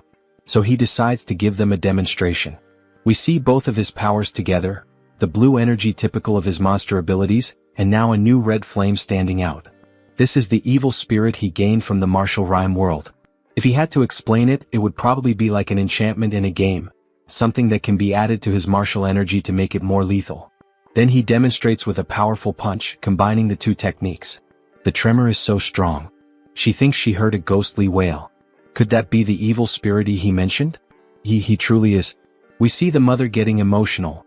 Maybe she's thinking about teaching another martial art, but this time in bed. Ma'am, your daughter is still right beside you, could you be a little more reserved? He doesn't want to be called Prime Minister. Explaining the joke from the manhwa. Prime Minister Cao Cao had a problem with men who had beautiful wives, because he always ended up wanting to meet them. Classmate Yi, since you've already mastered one Shenhuang martial art, would you like to learn the other two? You still have the whole day to train. My dear daughter, are you really that stupid or are you just pretending to be? She said she didn't want to be with Yi, so why did she just offer the entire family estate to him? Even if she's investing in Yi and is ready to accept him as my son-in-law, she can't just give away all of the Lu family's assets. There's no need, Qingzhu. Just one Shenhuang martial arts book will be enough for him to digest for quite some time, so he won't be learning any other martial arts for a while. Also, he's a bit tired and there are some things to take care of at home. Alright, Qingzhu, she can have Yi leave. She heard from the housekeeper that he came here on a shared bicycle? Can he even drive? Take a car from the garage and leave, it will be more convenient for him. Sugar mommy. A car? Now that I think about it, the motorcycle the guy he met on the way here was really good, very cool and beautiful. And do you have a motorcycle? Yes, does he like riding motorcycles? He has the same hobby as her troublesome son. She'll give him the best motorcycle from her collection. Then we see the same guy from before. He heard from Aunt Hong, the housekeeper, that his mother had invited the new son-in-law over. He wants to know who this new son-in-law is. After all, his sister is talented and beautiful. She's a genius beauty who only appears once every 100 years in a city. Not everyone can compare to her. The guy riding the shared bicycle now is really annoying. He scared his new girl. It's better for him to pray that he doesn't cross his path again. Then Yi passes by, riding the new motorcycle he received as a gift. Wait, wasn't that the guy who had just passed by on the shared bicycle? And why the hell is he riding one of his motorcycles? At night, we see the motorcycle parked. We also see a plate with several monster crystals. The monster core that he swallowed dry last time didn't taste very good. This time he'll add a bit of sauce to enhance the flavor. Let's eat the blue one first. As he ingests the first crystal, a notification from the system appears. His panel attributes have been improved, and there are even some points to be added. Previously, in the secret realm of the Sequoia Mountain, he used the supergiant humanoid model, and his height was around 50 meters. While this might be considered giant compared to a common monster, it is still very small compared to the mysterious creatures as large as the mountains in the secret realm of Sequoia Mountain. This monster must be enormous. He will add all the points to the giant humanoid model. Alright, now let's consume the level 2 Demon Vine's golden core next. His body begins to erupt with power, with lightning radiating from all over his body, even from his eyes and mouth. A new notification appears from the system. After absorbing the genetic sequence of the plant-based life form, a special mutation has been triggered. Do you wish to prevent the model from mutating? Mutation? Mutation means this monster model will develop new attributes. If it turns out to be an advantageous attribute, that's great, but if it's a disadvantageous one, it will be a negative evolution. There's no need to overthink it. In the end, it's a shot in the dark, a gamble. Let's take the risk and turn a shared bicycle into a motorcycle. So he presses the button. Yes. A new system notification appears. Congratulations to the host for unlocking the nuclear model with an S rank classification. We see an image that cannot be fully understood, as if there were a huge eye staring from beyond, as though it were the universe itself. Even he is astonished by what he sees. When the temperature reading, Savage Trace Demora, reaches 100%, there is a 2% chance of it transforming into Stellar Universe. Demora. We see an enormous monster, one so absurd that it's impossible to explain. It's as if it were a planet itself shaped like a monster. Stellar Universe. Demora. Just the name sounds incredibly powerful. But it requires the current model to reach 100%. It seems like he needs to update it quickly. However, before he can finish his excitement, he hears a strange noise coming from outside his room. Many explosions are happening. He thinks it might be a terrorist attack. In the next scene, we see several police officers around the neighborhood. They resemble a special task force like the FBI or CIA. Seal off all the exits to the park and don't let them escape. Find them and leave no corner unchecked. The protagonist keeps hearing strange noises, especially as if they're coming from inside his house. The original owner was a recluse. No friends would visit him at that time. He hadn't ordered any food or package deliveries, so who could be outside right now? Do you know who it is, miss? Then we see a woman wearing a strange outfit. She looks like Kaisa from League of Legends. It seems the little brother isn't just a regular martial artist after all. Originally, she only wanted to hide something here and conveniently alter his memory while doing it. But since he found out little brother, she has no choice but to make him suffer a bit. You'd better not try to run. Forget it. He has plenty of savings anyway, better to just buy another house. What are you talking about? And with a very strange expression, serious and comical at the same time, he announces that, in fact, it is she who is going to die. Then the scene changes and we see a man fighting against the police. He is seriously injured. The opponent has exposed a weakness. Take him down. Yao Ime, he must take the golden gene out of here. Izhou is here to draw fire away from you. Ah. Let's go. Trading my life for all of you is more than worth it. Forbidden blood-burning technique. However, just as he announces the technique, we see an explosion of blue lightning, nearly hitting everyone present.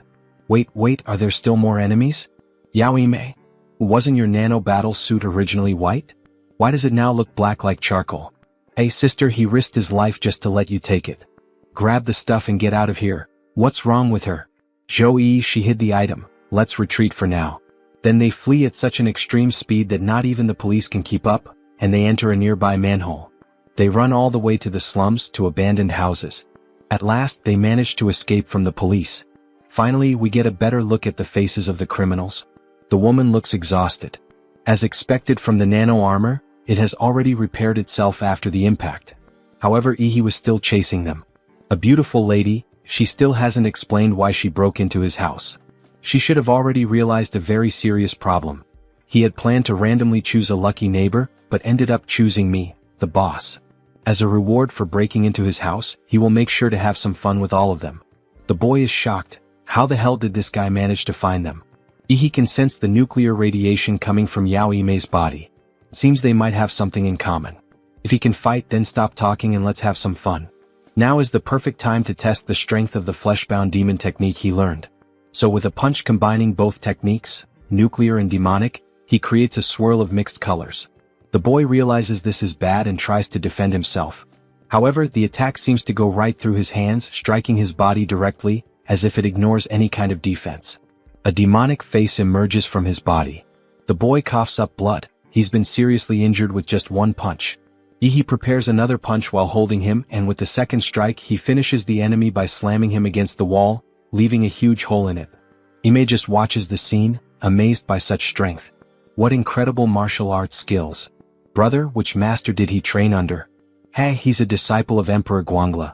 Emperor Guangla? I've never heard of him. She hadn't expected that this small city of Anqing would be full of hidden masters. Kid, don't be so spoiled. Just because you defeated him in his human phase doesn't mean you'll be able to defeat him in his transformed phase. He then transforms into a monster with a massive horn like that of a rhinoceros.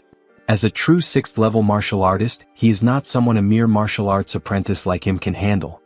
He charges quickly toward the protagonist, with enormous feet and radiating a tremendous aura. He's thrilled, he couldn't ask for anything more. Finally, a bit of real fun. Brother, I bet he didn't expect her nano battle suit to have stealth capabilities. That's the real attacker. Stay out of my way. Yi releases a blast from his hand, having sensed the true intent behind the stealth attack. It hits her directly. Even a small fraction of his power is enough to hurl her several meters away. Yao Haimai, that useless fool, she even failed at an ambush. Well, no matter, he'll have to deal with this bastard himself. Finally, here we go. They exchange punches, causing a slight distortion in power, almost like sparks flying. Has his defense power increased that much? Kid, his true form, the demon beast rhinoceros with an iron crown, can effortlessly withstand even a barrage of tank fire. What do you have that could possibly break through that? Not only has his defense power increased, but his offensive power has grown even more. He then tries to strike with his horn, which ends up catching Yi off guard. Yi reacts by firing a lightning blast to counter the horn attack. Brat, no matter how arrogant he is, he still isn't a match for his iron-crowned rhinoceros. What was that? Where did he go? Then he notices something strange happening. Wait, what the hell is that? Finally, our protagonist uses his transformation. A colossal nuclear titan like Armin Arlert from Attack on Titan, even with smoke rising from his body. What the hell is that? Holy God. What the hell is that? That colossus, is that a demon beast? Where did it come from? Could it be that brat transformed? Then he sees a massive hand coming toward him. He manages to dodge the attack at the last second, but right after a kick follows, and this time he isn't able to dodge in time. Realizing he was about to be trapped, Yi used Jotaro's technique and unleashed a muda, delivering a rapid series of punches to the ground, aiming to kill the enemy quickly. Post-Yi. Status: ultra-gigantic anthropomorphic form. Overall physical stats: 23.8 to 294. The girl sees that catastrophic scene from afar, shocked by the sheer brutality. She really was an idiot. Why the hell did she go provoke that monster? Who would have imagined someone that powerful lived in such a small neighborhood? If this keeps going, Zhou Yi is going to keep getting punched until he dies. She can't run, she can only fight to the death. She would never abandon her partner. She then runs to a location out of his line of sight and begins setting up a trap. Using ropes, she rappels down and starts wrapping them around his head. This is a molecular line extracted from her nano armor, strong enough to cut through high-grade alloys. Although he became a giant through some kind of genetic technique, he still has human weaknesses. With a calculated attack, and by using physics to her advantage, she manages to tear the giant's head off. She stands face to face with him, who now appears to be dead. She has succeeded. What a relief. However, what she didn't expect happens. The head begins to emit a point-blank nuclear explosion. What kind of monster is this? He's still able to act even without a head. Before the thought can even finish, we see the massive blast beam tearing through buildings. The last image in Yao Imei's memory is an endless, brilliant blue. We see him calmly stepping out of the Titan's body, even with steam rising from his body, just like in the anime Attack on Titan. The boy is lying there, completely drained, covered in blood. Come on, now it's his turn, let's have some fun. Damn sadistic monster. It's only fair that those who kill should be prepared to be killed.